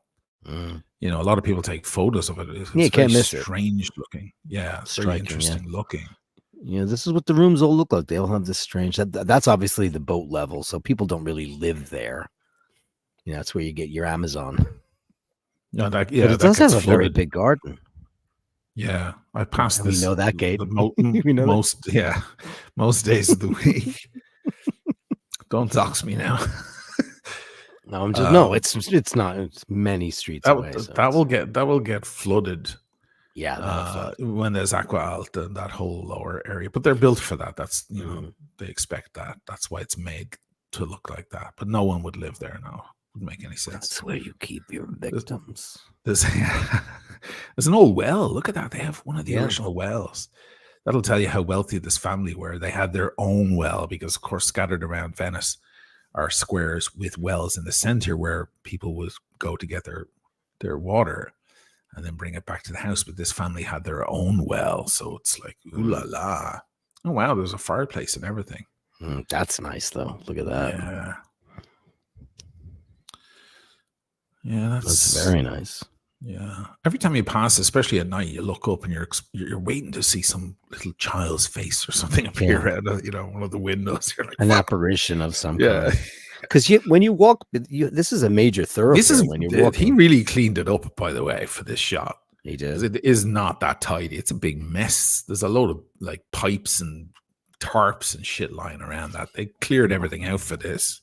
It is Christie's. Right. That bird's dead. That bird is dead. It was killed by an evil seagull. It just disintegrated. Yeah. So look at this. These rooms are all kind of. That still looks like a salotto to me. I could throw a party in there. You could. Usually they're using a mega wide angle lens though. Look. Yeah, trying to make that's all old ancient those Murano chandeliers, those original, they're kind of ugly if you ask me. Those fucking things are priceless. Yeah, they're milky. You see some places they sell that. Oh yeah, they're all milky. They sell that shit, and you want to see the prices on them. Oh my god! Yeah, I mean, I don't like those curtains blocking everything off. Like, makes you wonder. They probably did that for a reason because there's probably like ancient blood stains that they can't get off the walls. Right. Yeah, never mind the ghouls. I mean, there's probably a lot of horror in the history of the place, That looks like great blue cheese. Look at that. My God. It's crazy. I mean, is there anything more Venetian in the world than that room? That's very, very Venetian. Oh, God. But so dreary. You'd have to rip all that shit out because it's just so dark. Oh, God. A Gloomy. lot of it you would have to just restore, or Yeah. I don't think it's livable, that building. You would have to put a few million into restoration. Oh, there's It's an a old piano stage. there. Yeah, look at that. Little stage. Yeah. But I can see what the guy means about the rooms not exactly being. Yeah, no, they're not. Yeah. Where's the big salotto, the big grande salotto? Where is that? Where you have, Where the 40 place table and all of that. Doesn't Yeah. exist. Yeah. Like the Aman, that was a palazzo. Right. The Amman has really big rooms. Yeah. And the restaurant is, basically. It's in a great spot, though. Yes, really in a great spot. Well, I mean, yeah. Well, once you're on the canal, you pay a lot for that view. That's the view that people pay for. Mm-hmm. Why do they shoot these things and not put a color curve on it? I don't understand. Sorry, I'm getting technical. Just a washed out mids and stuff. That's not so bad. But when he went outside, I'm like, guys, learn about color correction, for Christ's sake. That's a heating unit, isn't it? That's like an ancient heating unit. Is it? Yeah, because I've watched this video. I mean, these rooms are so gloomy. Venice is a little gloomy. The old Venetian style is a little bit gloomy. Yeah. The Daniele is very gloomy. Every time I've ever walked in there, I go, God, this needs some big like queen from Italy to come in and go, darlings, no, and do fairy dust all over the place, and because it's so gloomy. Yeah. The Gritty's a little bit gloomy. A lot of this shit is protected though by the government, because it's all considered historical. And look at the bathroom. Hey, if you gave that a lick of paint, yeah. What were you about to say? I was going to say that bathtub has been filled with goats for the offerings, because it just looks like when you have a marble pillar in your bathroom, yeah, you've won in life. Yeah, I mean, I have to say that I love antique stuff and I love old historical stuff, but I do like a modern bathroom. Sure. I do prefer, I don't like we stayed at the Bauer Palazzo. Oh, that's so Venetian there. Look at that. Ooh. That is, that looks like a good place to play poker. Yeah. It's like a snooker room. Yeah. So myself, Paul, and his stepmom and dad stayed at the Bauer Palazzo, which is really a dreary place. It had extremely wide hallways, and we asked why they were so wide, and they said to accommodate the women's skirts of the day. Oh, for sure. And the bathroom was so dark, and it was the whole place. It was very luxurious and very beautiful, and had very high ceilings and all that deep red crimson wallpaper and dark woods. But the whole place felt extremely creepy. The whole time we were there, it was creaky and creepy. There's drone shots in this video. They must have gotten permission. You need a lot of permission to use a drone. I can't use a drone around here. Yeah, I wonder if they're huge fine. Their landlord was trying to pull that down. Yeah, they've got the Altana there. That's called an Altana. I could get one for here. I just need the permission from the city. It's nice. Yeah. Hey, it's a beautiful town, isn't it? Yeah. I wanted to show you guys. I want to show you guys this. Oh, there it is.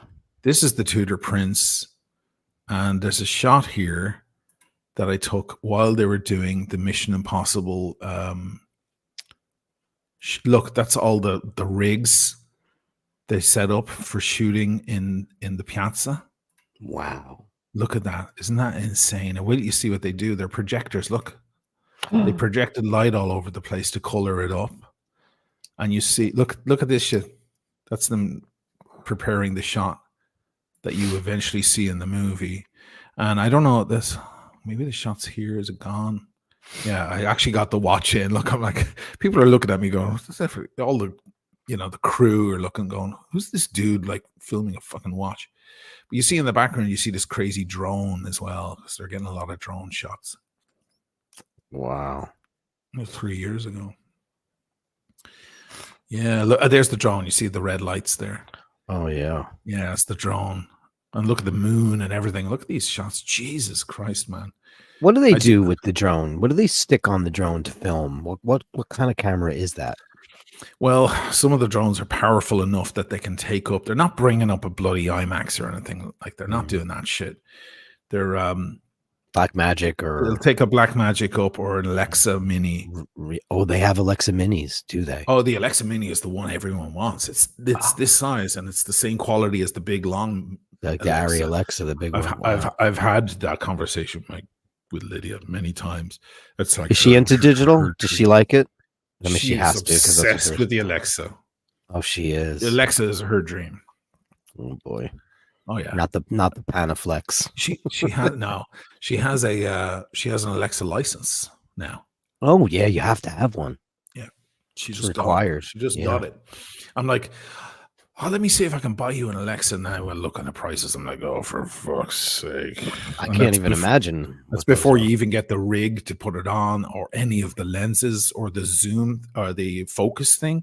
Because all those cine lenses, none of them have autofocus, right? So you need this like wheel thing that, and sometimes you need a whole other person to operate the focus. So I was like, okay, that's a $200,000 investment. That's why they're all rented. She's nobody like, owns yeah, them. then you can rent it out. Like, give it to me, and then I'll rent it out. I'm like, no, I'm not. No. When Tom Cruise makes Mission Impossible, his production team rents all that gear. It's Gorilla Time 20K. Try 90K. Yeah. That's just for the body of the camera. But I mean, it's fucking amazing. And by the way, speaking of Oppenheimer, there was no need to shoot it on IMAX. They could have shot that thing on a Red Dragon or on Alexa. No problem. Most of the film takes place in a tiny room, a little room where they're all sitting around. Why do you need IMAX quality for that? It's ridiculous. Wow. I think that was over the top. I mean, when I saw The Hateful Eight, the Quentin Tarantino film, he shot that on 70 mil. And I can see why, because there are such incredible panoramas of beautiful, snowy American, wilderness. Yeah, now I get it.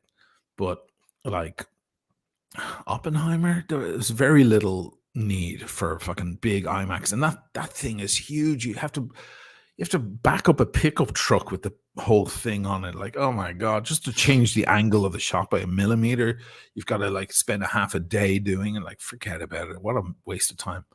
Christopher Nolan's always inventing new cameras, though. For every time he makes a movie, there's like a new camera. He's obsessed with the photographic process. Meanwhile, the real genius like that is P.T. Anderson. Probably. Speaking of, Daniel Plainview, I'm an oil man. Sorry.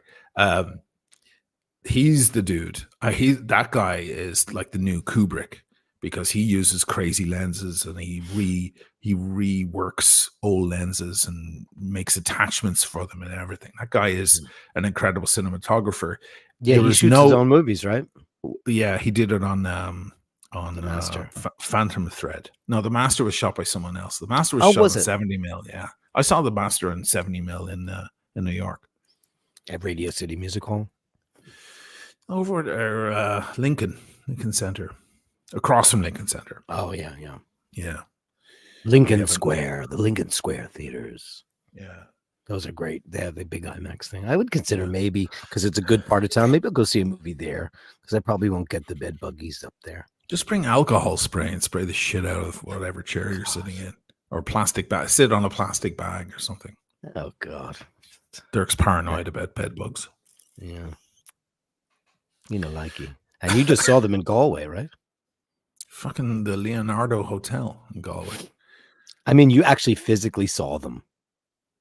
Oh, I don't need to see them, man. I was eating shit. Oh, no. My hands, my arms, my forearms, and for a watch channel, I couldn't do the wristwatch shots because I had fucking all over my hands and arms. And what did they say? I had to leave. And then I called, I put in the call, and then they said they had to get someone in to verify it. And I didn't chase it up. I mean, I should go back and chase it up and get my 700 quid back. Was it 700 to stay there for a few nights? Oh no, I was there for a few. I was there to shoot Galway. You know, I mean, film Galway is what I mean. It's a problem. Wow. But you know, Galway is just full of people coming in and out, tourists all over the place, and a bit messy, that town, I have to say. A little bit just rough around the edges. Some of the pubs didn't like me filming. I believe it. Yeah, some of the historical pubs were like, they saw the camera, they saw the zoom and shit, and they're like, you can't use that in here. I'm like, well, the camera on this is just as powerful, you know. But once they see a lens, once they see a tripod, they think it's, you know. I'm shooting my reality show here. What do they think? I mean, Tim, you can't. right. Everyone has a camera. Get your money back. It's right, Tim. You definitely should. It's bed bugs. Come on. Man, I was paranoid then. I carried them with me. That's the next problem. You see, people in your bag. Yeah. Your clothes. And I had a beautiful, not the canal. I'm always Carl Friedrich. Carl Friedrich. I had that beautiful leather shit with me as well. So luckily, there was nothing. It was fine. I inspected everything. And then when I, you know, as the days went by, I realized I'm in the clear. But a lot of people, they take their luggage and they put it in the bath. They go into the bathroom and they put their luggage in the bath. Because a bed bug isn't interested in, you know, enamel and porcelain, shit. Yeah, they don't like that shit. They like soft textures like mattresses and sheets and coats and things. And they love wood. Wood, they love. Soft wood. Oh my God. Woods. Yeah. They love it. That's where they go. Yeah, if you've got like an old picture on the wall with a wooden frame and a wooden back, and you've got bed bugs, you better take that thing off the wall and check the back of that thing because they'll fucking find their way there. You're getting the heebie-jeebies now just talking about it. Skivats so badly. Skivats. Man. I used to Paul would sleep on the couch and I would have a piece of tape and I would just stay up because I'm a late owl and I would just wait until, because they're attracted to the CO2 from your breath and they can tell by the pace of it when you are now asleep because they're smart. And I would wait for them to come out and they would come out of the piping on my couch. I had 18 bugs total. And then the dog came in and we were in the clear. And it was because of my diligence. We got breakfast, lunch, and dinner, but I would stand there. I called him on the phone. I said, we have these bites, blah, blah, blah. And he's like, are there 3 of them in a row? Like a constellation. I'm like, oh yeah. He's like, oh, you got bed bugs. And then I took a picture of one. He was like, yep. So I would take a piece of tape. And when they would, I'll put the mic up so you can see it. I would take a piece of tape and I would go like this with it. And I'd get the bug and I'd go like that. Pop, and he gets stuck to scratch offs? You're playing scratch offs? I was going, yeah, I was playing. Is it that bad? No. Dirk loses his job and now he's doing the scratch offs. I'm doing scratch offs and I'm drinking beer. And fuck all of you. You know what? I seen it. I seen it, and what's the other ones? I like that one better, and fuck it. So I would take I could care less, but that you hear all of. But you know what the really sad thing about regional accents is that we're losing them, and there is an amazing charm to dialects. That's true. And to regional accents. So when you come to New York now, you don't meet the guy who goes, you want a hamburger with a Coke or a Pepsi, hot dogs, cigarettes. You don't get the guy that talks like that anymore. It's only got to go to Long Island because they're all from Brooklyn. They migrated during the white flight, because all the blacks and the Hispanics came in and they all took off and, it's all racist and terrible. But now you come to New York and everybody's like, I saw her on Fifth Ave. Let's meet at Lexington Ave. Like people in New York don't say Ave, and that drives me bananas. It's Avenue. Yeah, we just say third, second, right. Lex. Third. You don't say Ave. Right. Go back to Jersey. No offense to Jersey people. That's where you live. Stay there. It's fine. Just don't come here and go, oh my God, I saw this cute cafe and it was on Third Ave. Oh. But we're losing the regionality. So guys like John who say, I seen it. And believe me, like Paul had that accent when I met him. He's from Whitestone, talk like that and all that. And he still has a bit of it. John has that. All the guys in my band are from Long Island and they all sound like that. No, it's not. It's not. It was very charming to listen to on the show. It's charming, especially when you think, oh shit, it's going the way of the dinosaur, because everyone sounds like a valley girl because they watch the Kardashians and reality TV and all their influencers, and everybody is like, everything's a question. It's a question. Everything's a question. I like this coffee. You telling me you like that coffee? I don't understand. I like this coffee. It's all sounds like questions. The inflections are crazy. I don't know. Grumble, grumble, grumble, old man. Get off my lawn. Get off my lawn. But anyway, bed bugs. Yeah, we got on the tangent about that. I had bed bugs. Got rid of them. We don't have to talk about them. We shouldn't talk about bed bugs. We did before. Just went like anyway. this. Went like this. And you caught them? Actually, I went through today piles and piles of junk that I have in my studio that I need to get rid of.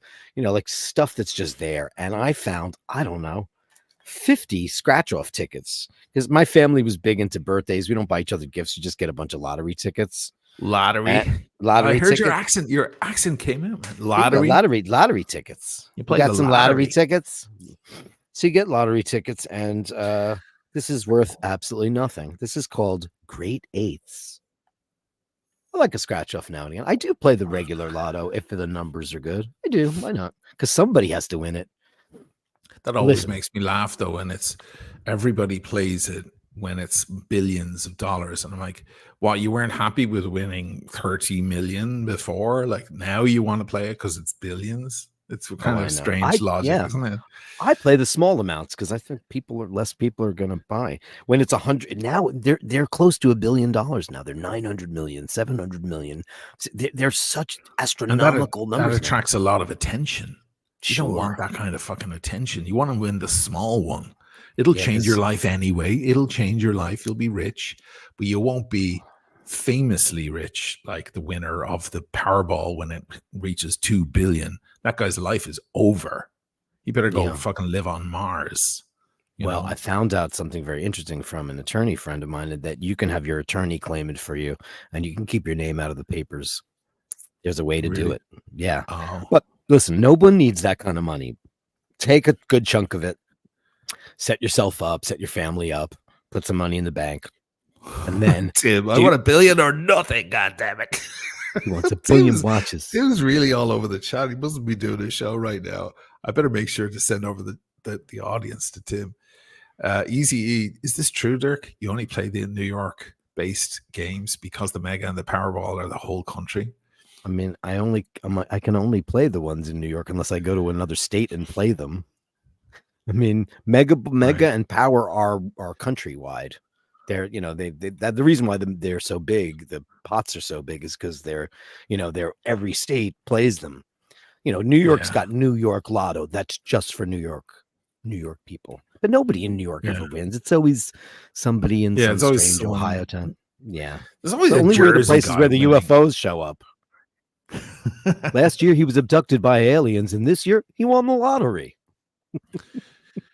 There you go. Tim's show is going to be all about the Breitling acquires the relaunch of Universal Geneve. So there you go. Oh, well, if you're interested in that story, you will find it on Tim's after we finish in about 20 minutes, half an hour or something. Yeah, you want to win the small one. That's what you want to win. You don't want to set yourself up. Nobody needs that money. Do something like St. Jude's or your favorite charity, and like be that guy that's got the name on the building, which is generally just designed for people who don't believe in heaven. They just get their name on the building. Yeah. Insert your name here pavilion. Nice. Because who the fuck needs that kind of money? How much, like, say you won $300 million. Well, you get half of that. Say you get 150 after the taxes and all that stuff. So now you have $150 million. You certainly don't need that kind of money. I think you take 50, because that's more than money than anybody will ever need. You take 50 to set up all your shit, and then you take that other money, you put it into a fund, and you just make people not hungry anymore, or make sure that everyone has shelter. Because you know what? This humanity doesn't have much time left, my friends. We are about to, blow this shit to smithereens. Thank you, Israel and Palestine. This is going to be the beginning of the end. And yeah, I don't. It's definitely shaking some shit up. There's people Sure getting is. very fucking mad. It's AI, really we're fucked. We're all fucked. oh, it's getting really bad. It's the end of Biden, by the way. He's fucked. He's out now. Oh, he's fucked. I suggest that Trump will win. everybody. Trump will win. Trump's He'll gonna win. win. He's Yeah. gonna win because everybody could care less. I could care less. I could care less. I could care less who wins. You know, what is Yeah. that? What is that? When Fred Armisen plays Joey Behar, he goes, "Who cares? Who cares? Who cares? Who cares? Who cares? My tits are flat. Who cares? Who cares? You can really do that very well. That's cares? you grew up away. hearing. Did your away. accent change? Like when you were a kid, did you have? No, I more never of a, had that. No, No. no. I mean, listen, you can't help but be influenced by certain isms and you know, colloquialisms that you are surrounded with. You can't help it. I have a lot of Queens in me for sure, but Sure. my family in general, it was so highly frowned upon. My mom had it kind of bad, but my dad would be like, he'd have the fork or this, and I'd be like, you know. Yeah. Picture. It's not a pitcher. That is something that holds liquid. He would be furious. So, but you can't escape the isms. Like I say, dog. I had a great dog. I don't say dog. I don't say coffee. I say coffee. Coffee. So I do say, I don't go coffee talk. You know, why you doing coffee? But I do say coffee. I don't say coffee. I say dog. I don't say dog. I say dog, D-A-W-G. Oh, what a pretty dog. Dog. You can't escape that. That would be like losing a bit of your Dublin lilt. It would be shitty if you did. I've lost a lot of it, man. I have. Yeah, you have, and you think you have. Probably when you go back to Ireland, it's worse. But no, when people hear me in Ireland, they think I'm pretentious because they hear the Americanisms and things. And they think, oh, he's doing an accent. You know, I'm not. I just picked. There's 20 years of fucking New York. Of course, I'm gonna say certain things a certain way. Can't help it. You can't help but I don't say film. I don't say film. Film. I saw that film yesterday. That's why the Irish accent for my family is like nothing. Because when we spent all our summers there when we were children, so we're surrounded. Like, so we come home and we'd sound like that, and the kids would be like, "Oh, leprechauns." You know, we assimilated completely because we spent all our time there. So Right. I have way more Irish memories than I do as a young child. Then because that was all our leisure time. You know, Dad would be doing his American Airlines thing, whatever. But it's like you can't help it, and it's not like Madonna. It doesn't happen to you. You know, she just all of a sudden, because she couldn't even do a British accent. It was embarrassing when she did do it. Yeah. Yeah. What's the one from the Alien Files or whatever, that British actress? But she's got this not disorder, this thing where her brain just switch. Yeah, X-Files. She switches back and forth between her American accent and her English accent, which is something that happens to people that spent a majority of their childhood in two different places. It's very common. Yeah. But it's a shame. I think we're losing our regionality, and I love when Scots can't say some English words. Scots can't say some English words. Scots can't say purple burglar alarm. Purple burglar alarm. Purple burglar alarm. They can't say purple burglar alarm. It's hard to say anyway. Gillian Anderson. Yeah, Gillian Anderson. Because have you ever heard? This is not an accent for her. These are her. That's the way she speaks. It's incredible. Yeah. And she's got this very posh, very, very posh British accent too. It's not even. She speaks through her teeth. It's very posh. It's amazing. The British have that RP, the received. Now, do you find that sexy? Like when you're watching The Crown, and I know the royal family is like a whole other accent. It's separate. Yeah, I don't. Yes, no one speaks quite like the royal family. No. Yeah. But I have to say, like watching those new episodes, and it also helps that it's coming out of her mouth, right? But it's just so there is something. I don't know if it's sexy. I think it's alluring or something. I don't know if it's accents can be sexy. Like as I've said, no offense to any of our Australian friends, I get irritated after hearing that drawl, after that nasally, masky thing. I listen to this aviation channel. It goes like Boeing 747 is coming back into two. Configure that whole mask thing. After a while, it just gets so irritating to me. Hugh Jackman, I can't listen to him. But Right. Rod Taylor didn't have it, and there's a lot of people. I don't know. It must be select cities in Australia Maybe. that have that thing with that mask thing. Like I can't do Archie Luxury because I don't know where he's from, but like He's from Brisbane. He's from Brisbane. They have the mask thing when they talk like that, Cuba Petey, and it's very nasally. Nicole Kidman, she does it too. It's really annoying. I don't know. I like Liverpool. I like I mean, like you meet a girl and she's from, she talk like this and she's from maybe Slovenia and she's beautiful. You're gonna melt, right? When they talk like when they have that broken English. The internet, the social media, Instagram is full of beautiful girls from Russia and Ukraine. Yeah. I mean, it's overrun with these stunning living, walking dolls. It's crazy. I don't know why we don't all just move to Russia or Ukraine, because it's just the most beautiful women in the world. I can't believe the standard. Because they all want to come to US to meet the Oysen person. Yeah, they want to meet the man with the money. Yeah, exactly. I want to make fuck. Come to US, make fuck for you. I want you to buy me Prada and Gucci and all of that. Like, but come there, you pay my rent, we make the sex. I tell you one accent that doesn't turn me on at all. It turns me off. The Irish. Sorry. I mean, it's the only reason I ever got laid in my life is because I have an Irish accent. But it's different when you're on the other side. When I'm talking to an Irish girl in a pub in Ireland, it sounds like my sister's. I cannot. She could be the most beautiful girl in the world, but I'm just never, ever. Had you never left, you never would have felt that way, because that's all there would have been. That's all there would have been. Yeah, there would have been. Paul, on the other hand, thinks that the Irish accent is like he'll see somebody on TV and he'll be like, "Oh fuck, they just looked like they were going to have the most amazing brogue," as all the Americans call it, the brogue. The Irish brogue. Yeah. Like there's this actor, I forget the name of this. But I don't understand it. Does Paul like it or not? He loves it. He thinks it's the sexiest thing in the world is an Irish accent. It's amazing. Okay. And I'm like, he sounds like a knacker. Which one? Right. Which well, that's the problem. I'm like, there's so many. I said, he sounds like a tinker. Are you insane? What the fuck is that? No, it's like, like Brad Pitt in Do You Like Dogs? That doesn't sound good. That's horrible. No, Brad Pitt in how about Gabriel Byrne, when he opens up his mouth, all the panties in the room hit the floor. Right. Yeah, I love the line from Usual Suspects. Give me one reason why I shouldn't kill you right now. Yeah. It's flat because he has the flat Dublin.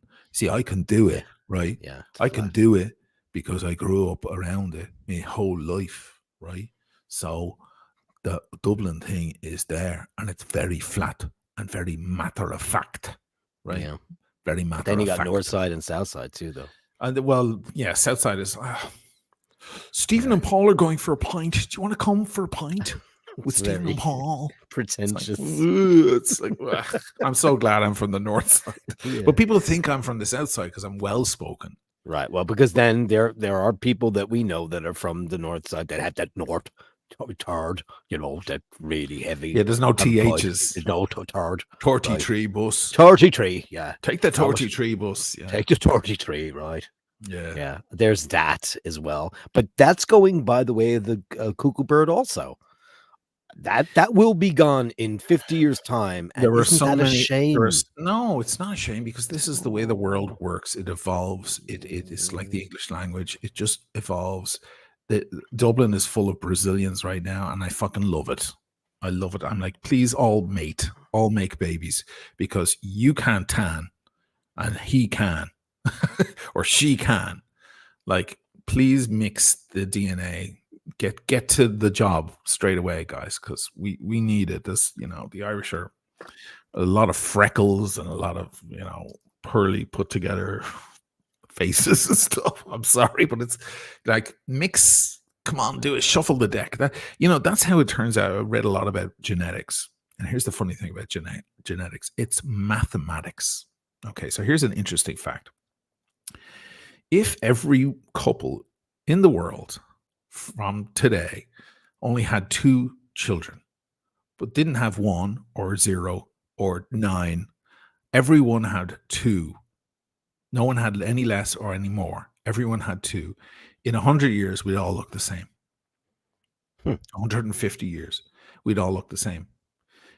We need the world for if you want diversity, you need some families to have one kid and some families to have 6 and some families to have 0. And that's how you shake up the mathematics of genetics. Eventually, we'd all look the same if everyone had the same number of children. Isn't that weird? So it is math when it comes down to it. But I don't mind it. Look, it's the way of the world. Like we're a migrating species. That's something we've always done since the dawn of time. We move around like all other animals, and we migrate, and that's just the way. We can look back at these moments and say, "Oh, that was a beautiful moment," but that's the end. You know, all great things come to an end. How come so many people are fucking now, though? Because the population of the world is almost at like 9 billion. When I was born, it was 4.5 billion. And you It's would not think 9 that yet. It's 8. It's 8. It's 8 something, 8 and 8 change. yeah. Yeah. I mean, how in the world did that happen? Because people are having less children, that's for sure. Is it just that we're just dying not as quickly? Is that what it is? Is it not the birth rate that has increased? It's just the death rate has decreased? Might be that. Yeah. Might be that. Also, yeah. Well, people don't die of toothaches anymore like they used to for centuries. Some do. Machine O'Malley could have died of many things because I'm like, fucking go to a doctor. I am such an asshole. You're always such an asshole with that shit. I'm terrible too, but like you've been on death's door, and I'm like, what are you crazy? Just for some background, every time there's an ailment, I have some sort of fucking issue. I'm on the phone with Dirk, and he's, diagnosing him. You're not a hypochondriac. You're just a New Yorker, and every New Yorker has a little bit of hypochondriac in there.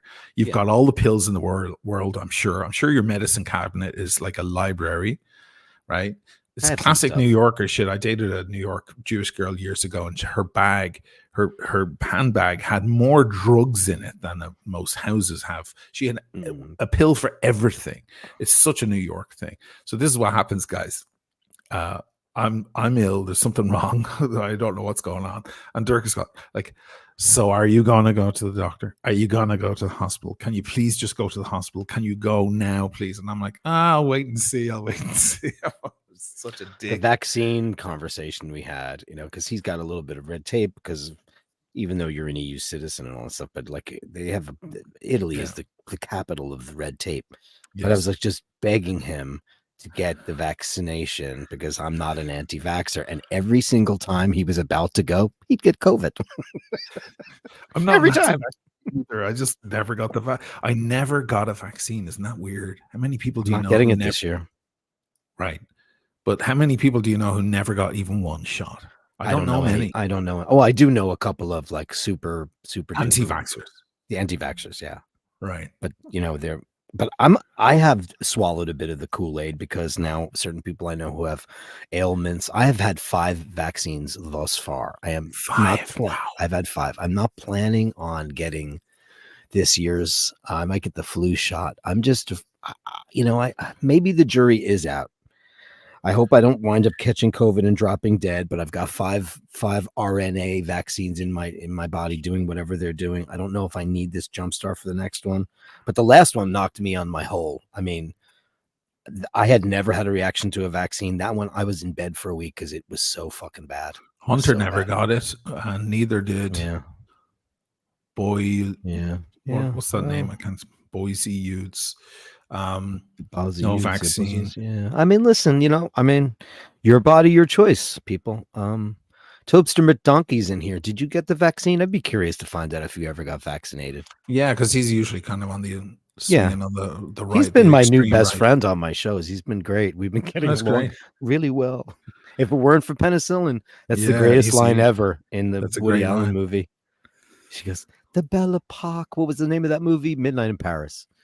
And Marion Cotillard is like, "Oh, I want to stay in the Belle Epoque." And he goes, "There's no penicillin." There's no penicillin. Penicillin isn't it a fungus of some sort, right? It's bacteria. It's bacteria that Penicillin grows on is cheese and shit. Yeah. it's fungus, right? And then he figured out, oh wow, it happened by accident. It killed all the bacteria in the beaker. And boom, isn't that amazing? And we're losing we're getting a resistance towards it because everybody abuses antibiotics. One thing I do not do, for the record, is and if my sister's watching, I know that she does it. She's like, oh, I've got tons of antibiotics in the house. I never take antibiotics unless they're prescribed for me, because I don't want to be one of those guys that gets super bugs. That's why we have MERS and all those crazy things that happen in hospitals. We're creating super bugs in hospitals because of the drugs and things that they're giving out. So it's dangerous. We're going to need a new class of antibiotic soon. And no one will take it because of conspiracy theory and all of that. This is the problem that medics face now more than ever in history, especially after COVID and Joe Rogan and stuff like that. You know, they've lost a lot of whatever trust they had in medicine, which is just crazy to me. But anyway, you know, but I lived with a doctor for 2 years, and that was any traces I had of that shit in my head was beaten out of me. Yeah. You know? Yeah, because she was just looking at me going, are you a fucking moron? Like, you know. Yeah, you can't be. But I know two guys that had serious strokes, you mean? And I've heard that too. Died. Wow. I've heard By the way, you can't stories. say DIE anymore. Did you notice when we were talking to the tour guide, the Roman tour guide, who you didn't like very much, but whatever, it was an interesting conversation. She said unalive. She kept saying unalived. People want me unalived. Did you notice she kept saying that? That was the first time I ever heard that. Unalived. No, it's what people say across, because here's the problem with especially now with what's going on in the Middle East. People can't say certain words. They're saying watermelon because the watermelon is the color for that flag. Okay, it's the same colors as the Palestinian flag. So instead of saying the word Palestine, which may flag, sorry to use the, it may flag the video, and you know it'll be suppressed and so on. They're saying watermelon instead, and unalived is the new way of saying killed or died or whatever, because the algorithm will see you're saying those words a lot, and it'll suppress your video. So people are finding new ways to say shit to work around the algorithm. Oh boy. And the kids of today are amazing. They're fluent at it. They have all the alternate phrases to go through. Unalived. Unalived is the new way of saying killed. I'm unalived. Yeah. It's just that was Pearl Jam. Yeah. Well, you're right about that, man. There's a lot of unalived watermelons. There's a lot of dead watermelons. Approaching That's the name of my new record, Dead Watermelon. Approaching 20,000 right now as it stands. Fucking unbelievable. Don't get me started. I'll wait till Friday when I'm by myself and I'll fucking go ape shit. And I'll lose all my subscribers. Oh yeah, you will for sure. Yeah, I'll lose them all. Fuck it. Is 1984 on steroids? No wrong think aloud, comrade. First Amendment is hate speech. Okay, I don't know. Sometimes you floor me, Tobster. He's swinging that bat, isn't he? Like he's way over there, right? Hey man, you won't see me coming. You know why? Because I'm a fucking lefty, baby. Did you ever play baseball? I loved playing baseball. Yeah, I did. I was a good hitter. I was a shit catcher. And why are you a Mets fan? Is it because you're originally from Queens? Because I'm from Queens, baby. And that's why I meant, yeah, I'm a Mets fan. They're our hometown boys. I'm not going to be a Yankee fan. That's the McDonald's of baseball. Right. You go to Tokyo, you go to Singapore, you go to Odessa, you go anywhere in the world, you're going to see a Yankee hat somewhere because they're the Manchester United, right? Is it Man? Is that who that is? Man United. Yeah, they're Man United. You know, there's always like one big thing that everybody, that's who the Yankees are. And, you know, it's the best baseball money can buy. They have more money than God. I mean, their revenue stream is, I mean, no one's even close to that. So they just buy the best players. Is that correct? Yeah, they buy the best players. Yeah, they buy the best players. And they don't always win because of it, but it is the best baseball that money can buy. Yeah. this is not to bore the shit out of you, but this guy right here is going for a $650 million contract. Yanks are going strong for Yamamoto, Easy says. Now, that is up phone, guys. Yeah, please. $650 million to play a game. I mean, we are so out of control. I mean, that pay the teachers, man. And baseball players can make a couple of $1 million a year, and that's it. They're playing ball. They're having sex with a lot of girls on the road. They're drinking. They're having a great time. Their life is golden already. Give them a couple $1 million. Put a cap on there. Have you ever seen a show called Arliss? No.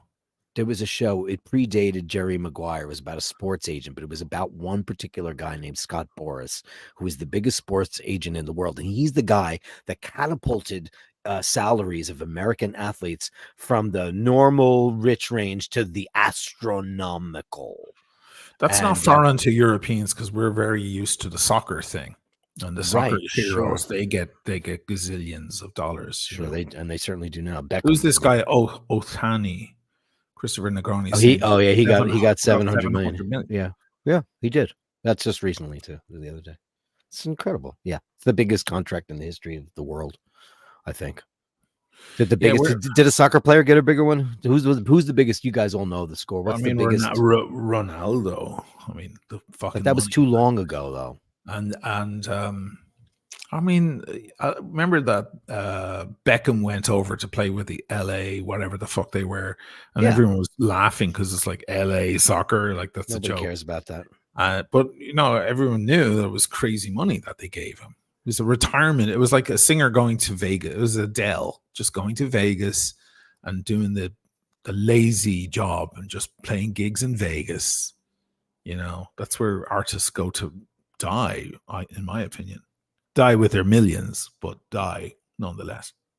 I just looked it up. Ohtani is the biggest $700 million 10-year contract with the Los Angeles Dodgers. It's the richest deal in all of sports history worldwide. There you go. That's your answer, kids. It's crazy. What this guy? Come on. Unbelievable. It brings in the crowds, though. That's the thing. That's why because a lot of people go to the game to see that player play. That happens in soccer a lot. They just want to see Ronaldo or one of those guys work their magic, Christopher Negroni says he's deferring most of it to 2034, I believe, so Dodgers can sign teammates to win. Ohtani is a once-in-a-lifetime talent. Listen, man, I agree he's an amazing talent, but they say that about everybody when they sign that big contract, and then oftentimes they don't produce, and when they don't, what happens then? So I don't know. Who knows? It's, I don't know. Listen, if it's the capitalist way, man. If you're in a capitalist society and you're good at something and somebody offers you the money, you should just take it. Like I've said I said on Dirk Weekdays, there were never have been anybody. It's never been noble to be a starving artist. Michelangelo, Bernini, all of these guys had patrons. All of these guys were paid by the Medicis or by the Pope or whomever. These were all artists for hire. They were not starving artists like Van Gogh or any of these motherfuckers. Those guys were like shooting up heroin and dying in fields of poppy. But the main great artists, they were not stupid. They were being paid and living luxurious lifestyles. They were stars. Don't be a noble artist. You know what? Take the money, but it sucks. It's too much money. They should put a cap on it. Baseball should have had a cap on it. I think football has a cap. I don't know. Get off my lawn. Get out of here. Get out of here. What are you talking about? Get out of here. Cookie Monster is my guest. First of all, this is not my guest. This is my fellow basher. This is iBashers. This is not a guest. This is fucking Dirk Kennedy. He's your guest to comment. Am I a commie? Certainly not a commie. He's way more of a commie than I am. I'm way more. You said it though recently that Paul said a brilliant thing. He said, "You guys are too left for your right friends and too right for your lefty friends." Yeah. We're not. We are. We're not left enough for our left friends, not right enough for our right friends, because we're right down the middle. Because we get into arguments all the time because people are so fucking divided. It's like, man, find the cream in the middle, man. Lick the fucking center of the Oreo cookie, man, because that part tastes the best. That's a good way of putting it. I'll never forget when they banned those huge Slurpees in New York. Remember those huge drinks? Yeah. And you guys were up in arms because you're like, that's not America. You should be free to fucking kill yourself I with was like, soda pop. save the Slurpee. Yeah, you were like, it was like the 35 ounce or something. They outlawed it because fucking teenagers were getting obese, fucking drinking these Sugary enormous sodas. drinks. Yeah. And I was kind of supportive of it because I was like, you shouldn't make that normal that you got a fucking a huge. You're drinking 6,000 calories before you even get to your cheeseburger and fries. Yeah. Whereas you guys were like, no, but you should be free to drink yourself to death. I think people need to be led to the well. I think, now that weed is so legal, it's like I get high just walking down on the street. You cannot get away from it. You can have a sugary soda, but you can get as high as a kite or buy fucking all kinds of shit in the weed stores. It's everywhere. It's just so funny how politics and all these lobbyists and all whatever, the pot lobby and the sugary drink lobby. Listen, she wants to be a big fat obese slob and drink like a 72-ounce Hawaiian punch. It's like, this thing we built. This is a crazy parallel, but you'll understand in a minute. New York has this new place called the Hudson Yards, and in the middle of it is this thing called the Vessel, and it's like a honeycomb thing. Yes, I'm gonna get a picture of it for y'all right now. I think I've seen it. Yeah, so I'm gonna get it. I'm gonna get a picture of it. Well, you keep talking and I'll find it. Okay. I found it. Okay. All right. Yeah. So this thing called the Vessel. Well, people were jumping off it, right? Is that the thing you're talking about? People are jumping off it. This is this new thing in Hudson Yards, right? It's called the Vessel. And it's this beautiful piece of honeycomb art. And I think about 10, 12 people went to the top and committed suicide. You know what I think? Oh, by the way, it's closed now. You cannot go. Now you can just look at it. You can't go up in it. It's closed forever. There were 3 suicides, I believe. 3. Was it just 3? 3's enough, man. 3's a lot. I think if people want to commit suicide, you should just fucking let them. Right. That's their body, their choice, man. You know what? I want to go up in that thing and I want a good view, and I can't because that guy fucking killed himself. That's what he wanted. So why? You know what? You can't have sugary drinks and you can't go commit suicide and this blah blah blah blah blah. And now you have to wear this white cloak with a red smock. Fuck off. Let these people drink sugary drinks and let this guy fucking jump off the Vessel. Who gives a shit? Who cares? Who cares? Who cares? Yes, who cares? Who cares? I'll make the contrary argument. For the Slurpees, it was marketing enormous sugar drinks to kids. Yeah. And they think that it's normal to ask for a drink that is going it's literally making them obese. Soda is making people obese. You're just drinking sugar. So whatever hell, the French love a cheeseburger. French love a cheeseburger and fries, right? They do. Italians eat pasta every fucking day. But there isn't the obesity problem. You know why? Because they're not washing it down with an enormous fucking gallon of sugar in a drink. So I think that was what they were trying to do. They were trying to denormalize this ridiculously sized drink. That was just at the end of the day, it was just some fucking marketing campaign. It was just fucking big businesses trying to make more money out of fucking kids and selling this drink for an extra 10 cents. You can double the size, super size me. Remember that documentary? Yeah. Super size me. Amazing. Just to normalize that kind of thing was wrong.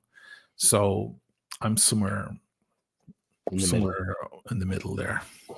I mean, listen, diabetic drinks, it's a bad thing, but sugar is probably the biggest, worst ingredient in the world. Yeah, sugar is a killer. It's a killer. When I did my South Beach diet, when I turned 40, I did a South Beach diet because I was losing my looks, man. I was a pretty young thing for years, and then I started putting on a lot of weight, and I cut out the sugar. And man, it changed my life. Now, of course, now I eat whatever. I've kind of gone back. But, I slimmed up a lot. And I forget the weight. I just felt good. And I realized sugar was in everything.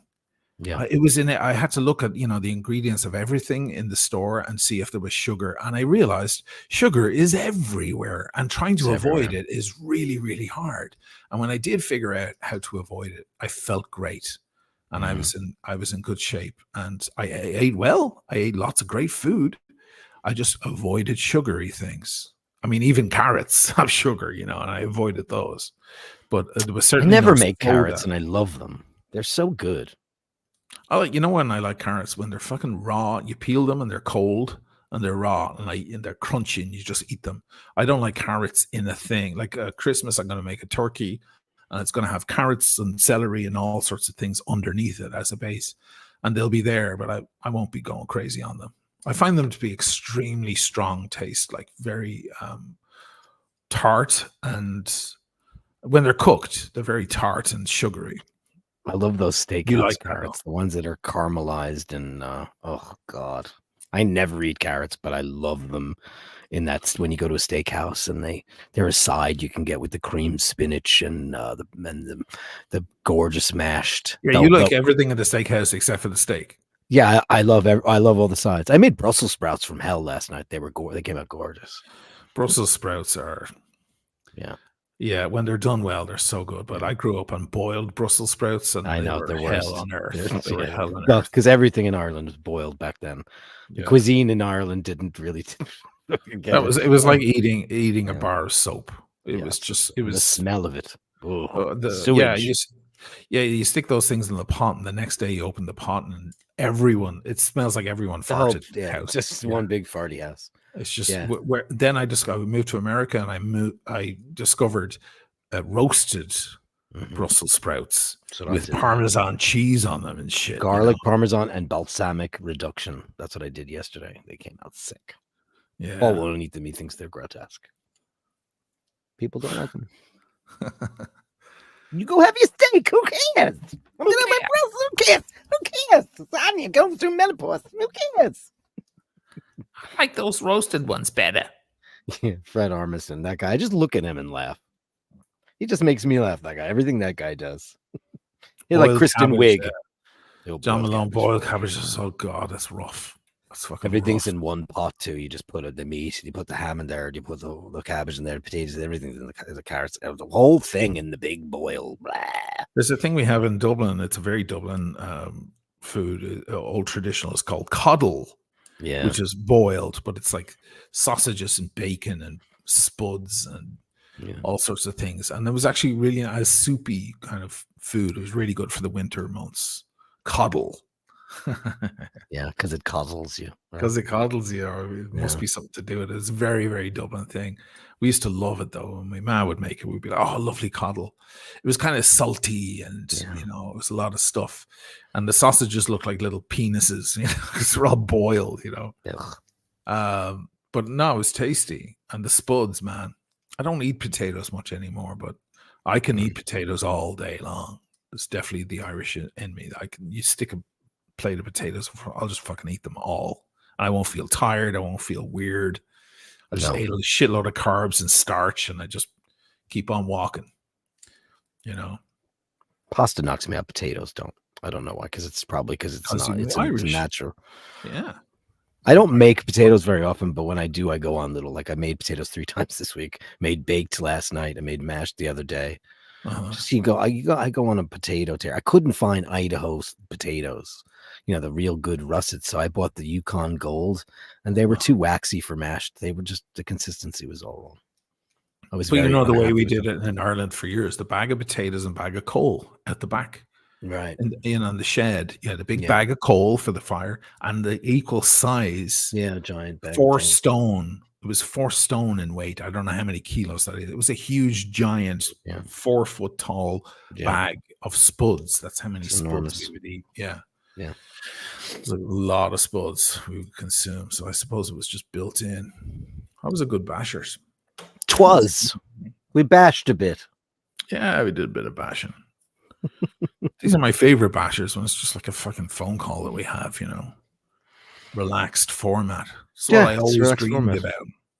That's what I'm going to do on tomorrow because I think I'm getting too crazy, too centric on my little themes here. Maybe people are a little scared off So tomorrow's episode, kids, is going to be called Whores. You can So tell them everybody all come about. to. You can tell them all about the gay bars in New York City in the I 80s. wouldn't know. You know all about those places. You didn't go and hang out, but you knew. I mean, I know about them, but I don't want to scare I'll never people. forget when somebody had a 21st birthday party or something, or 30th birthday party or something in New York, and I was down in the meatpacking district across from the Gansevoort Hotel. Yeah. And you showed up at the party, yourself and Paul, and you were like, "Isn't this the fucking place that used to be The mine shaft? I remember that day because I just met you at that point, right? This was we were newly we were a friends. few years in at that point. When was that Easily. I can't. I think it was at Dana's 30th. Or Oh, so. Dana was already around. I think so. Oh no. It was in the manhole. It was in the vault. The vault. It was in the triangular building. It looks like a Flatiron kind of style building, and it was in the basement. Oh God, yeah, that was called the Hellfire Club. And I remember the address, and I'm like, where is that? And we get there, and I'm like, this was like an S&M, famous S&M sex club. And I went there once with my friend Mimi because there was like some thing, and some guy was like on a collar, and somebody was like, he was walking around masturbating while he was on a chain. And I remember she started crying, and I said, all right, let's get the fuck out of here. We went there to see a performance artist that she knew about. Okay. And it was a sex club, and now it's a cocktail lounge and upscale bistro. It was so funny because they had all these little booths, these little rooms where they had games and shit. People were playing games, and you were like, in there, I saw a dude pee on another dude. Yeah, it was like, oh my god, that was the cubby where the woman was shackled. Like people were chained to the walls because it was like an old timey sex club. Lucky me that I grew up in the era that I did, because I just missed the bathtubs full of urine and the swapping blood and all kinds of, the Freddie Mercury era where there's clubs like the Mine Shaft, that area down in Meatpacking, which is now very fashionable and very chic. Yeah, I think I told everybody we in 1993. 92, my old band did a photo shoot down there with this amazing photographer. His name was Paul Styles. Oh God, I can't remember his name off the top of my head. Anyway, his studio was on 14th Street, not 14th Street, on one of the little side streets. It might have been 14th Street, on top of a slaughterhouse. And I'm a vegetarian, imagine. And I remember going there. James Stiles was his name. Brilliant photographer. And Hasselblad, all that shit. Sure. And we went to do we did our photo shoot in the Army, the Brooklyn Navy Yards. But I went to his studio to go get the prints because he hand tinted the prints. Because we're talking film. This is pre-digital. And I remember going down there, and it was like you saw all these tranny hookers, cisgender hookers, and then or whatever, and junkies, and all these gay bars, leather guys, like old leather queens walking. This is like 6 o'clock, 7 o'clock. Said, get there by 7, I'll get you the prints. And it was a different place. Now it's super fashionable, but that was the seediest part of New York. It was so bad. I don't think it's really improved, honestly. The meatpacking for me, it's a little bit like Kanye West kind of hangout. Maybe. If anybody likes Al Pacino, watch a movie called, and who directed The Exorcist? Forgive me. He also did The Boys in the Band. Friedkin. William Friedkin directed a movie called Cruising, which is all about like a cop that goes undercover in the leather bars. Al Pacino. It's a psychological fuckfest. And he goes to this place called the Mine Shaft, and that's definitely like where Freddie Mercury caught AIDS. It's where everybody got it, because it's like you wouldn't believe the fucking swappery that was going on down there. But it was a period of time when people were just, felt liberated, and yeah. And then then the AIDS came around, and they shut everything down. But thank God that happened in the early 80s, because I mean, if I was 10 years older, I'd probably be dead. Not that I don't think I'm that type of person that would like that, but I mean, people didn't know. People were just people didn't know. It's like people didn't know about cocaine. Eddie, I saw that. That was earlier. I watched it before we started the show. Finkelstein was back on Pierce, not Pierce Morgan. Yeah, Pierce. Oh, Pierce Morgan. Is that his name? Pierce Morgan. Pierce Morgan. Yeah. Yeah, he was on earlier against Dershowitz, the fucking most evil person in the world. Yeah, it was kind of cool. Finkelstein, man, I can't believe, like, it's for me, Finkelstein was always like he was the crazier, he's not crazy, he's brilliant, but he's the most divisive, he's that most hardcore. And now he's been on fucking national TV several times in the past few weeks. He was great, though. He's great. So funny seeing Finkelstein on the fucking show. Yeah. Crazy. Yeah, it was good. Crazy. Piers. That's right. Piers. That's what. Yeah, Pierce Morgan. Piers. Like jump off a pier, which he should most of the time, but I agree with him on some things. Yeah. He's really good friends with Sharon Osbourne, which is very telling. I suppose. All right. Very telling. Is that it for tonight? I think that's it. I think we bashed it up. We bashed it out. Did we miss anybody? No, I think so. Everybody stopped giving us the money hours ago. Yeah. Where's that?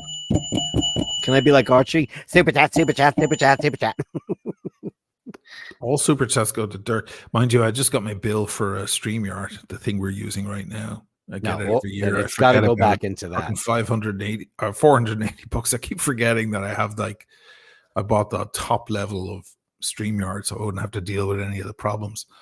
But then I get the bill. I'm like, oops, there it is. Shit. Is it a yearly rental? Is it a yearly? Yeah, it's a yearly thing. Yeah, but it's great. I mean, we get to do all this stuff. We get to do all this stuff. Record the stuff and put in banners, and I don't even use half the features on this thing. But did you see the new features? I saw that now it's got a setting on it where it says "Touch up my appearance." Ready? Watch this, guys. Okay, that's what I really look like. Okay, right? And then this is, look at that, how cuckoo that looks. Oh, it just cleaned your skin up? Yeah, it's got like a filter on it. Look at that. Isn't that crazy? What'll happen if I do it? Let me see. Where do you do it? Down in the settings on the bottom? It's in settings, yeah. Touch up my appearance. Let me see where that is. Oh, there it is. Okay. Let's see. Okay. It's doing it. Oh, shit. Let me increase. I'll make it very strong. Go all the way. Go all the way. Go all the way over. Go all the way. Go very all strong. the way. It'll be so right. Look at you. God, you look 20 years younger. Look at that. Shut your mouth. Don't say that. I'm just kidding. It's crazy. It looks like somebody put it looks like, like somebody took a magic marker to your face. You look way better. And then it looks so fake. I look photoshopped. You look photoshopped. Now I'm back old again. Yeah, look. Now I've got all my lines back. I like my lines. They give me character. The lines are manly. Yeah, fuck that, sure. Got some super chats. Got some dings coming, kids. Danny Gutierrez. Bing, bang, 2. Ready? Andrew Wolkowicz, we love you. Here's 2. Boom, boom. Right. Thanks, Easy, guys. we love you. Boom, boom. Thank you, fellas. You get the super chat bell. Super chat bell. Super going, coming. See, so this way we can get real plastic surgery and we don't have to rely on StreamYard's ridiculous settings. Yeah, look how crazy that is. I prefer the real me to the touched up me. You prefer the real me, can ya? That's the best Who song ever because the bass line is fucking amazing in it. Of course. I love bass players who do the big slides. I love that. There's an art to that. Yeah. You know who the king of that is? And you won't know. You won't know. The king? For me? You won't know because he's not a bass player you would have ever cared about. Ever. Okay, but he's who? the best. Gene Simmons. Oh, Gene Simmons. He's all his songs, he goes. Oh, it's because of the theater about it. Yeah, but it's like whenever they have like one of their big anthems, he goes. There you go, Steve. I'm having a Toscano Antico. Nice. Antico. Yeah. See, like in Italian, because I've been learning Italian for quite a while. Why is that? Like, why would sometimes that be Antico and not Antico? Why do Italians just decide on which way they emphasize this? Put the wrong emphasis on the wrong syllable. For the same reason as I know Kennedy is Kennedy and not Kennedy. Or it is really. It's Kennedy. We do it in English all the which time. means You're just used to ugly it. head. By the way, Kennedy means ugly head. Who said to Danny know Gutierrez, science another is two. to know God? Is probably is it Arthur C. Clarke? He said that science is the new religion and the mathematicians are the priests of the modern world. There you Maybe go. it was Arthur C. Clarke. Yeah. I don't know. Anyway, let's get the hell out of here. Get the Guys, hell I out. think they're going to talk about the Yes. Breitling stuff. They're probably already talking about Breitling over on Tim's thing. You can just let it run and it'll pop you over there automatically. Check out the Heavy Watch Talk over there. I'll see all of you on Friday night. I'll see you tomorrow night. You'll see Dirk. By the way, go over and subscribe to iBashers, please. iBashers. Please like and subscribe. And don't forget, next week, 2 weeks time, we're giving away that watch. I want to do it on the Wednesday night. I don't want to do it. I want you to be there because it's going to be great. So we'll do it 2 weeks from today because I think it's more fun. Because first of all, there'll be way more of you in the fucking room, so it'll be better. Okay, so we're doing it on Wednesday. Yeah, you got fucking 3. We at one point we had like 400 people in the room today. So tomorrow night I'll be giving out more information. Don't forget we're giving away the there's the iBashers, guys. There it is. www.youtube.com/@the-ibashers.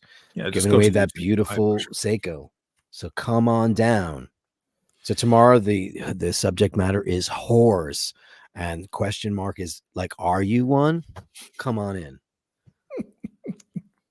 Because I'm not trying to do some clickbait. Yeah, it's all going to be all about my former life as a drug addicted tranny whore. I guess you guys don't know that, but I'll do story time, and I'm going to tell everybody the story about when I had to get saved. I found salvation. And I'm not gonna. Don't answer that question. It's original OC. He wants to make you drag on for another half an hour and talk about fucking Kiss. No, I'm bored. I'm out. I don't want to hear you talk about Kiss. He hates Kiss. Gene Simmons is a great bass player. I just don't care about Kiss. I just don't care. I know, but it's not your era. It doesn't make any sense why you would. You had to be there. You had to be there. If you were there, you'd be like Tony Bruno, because Kiss is everything to Tony Bruno. Everything. His whole life revolves around Kiss. Did you know that?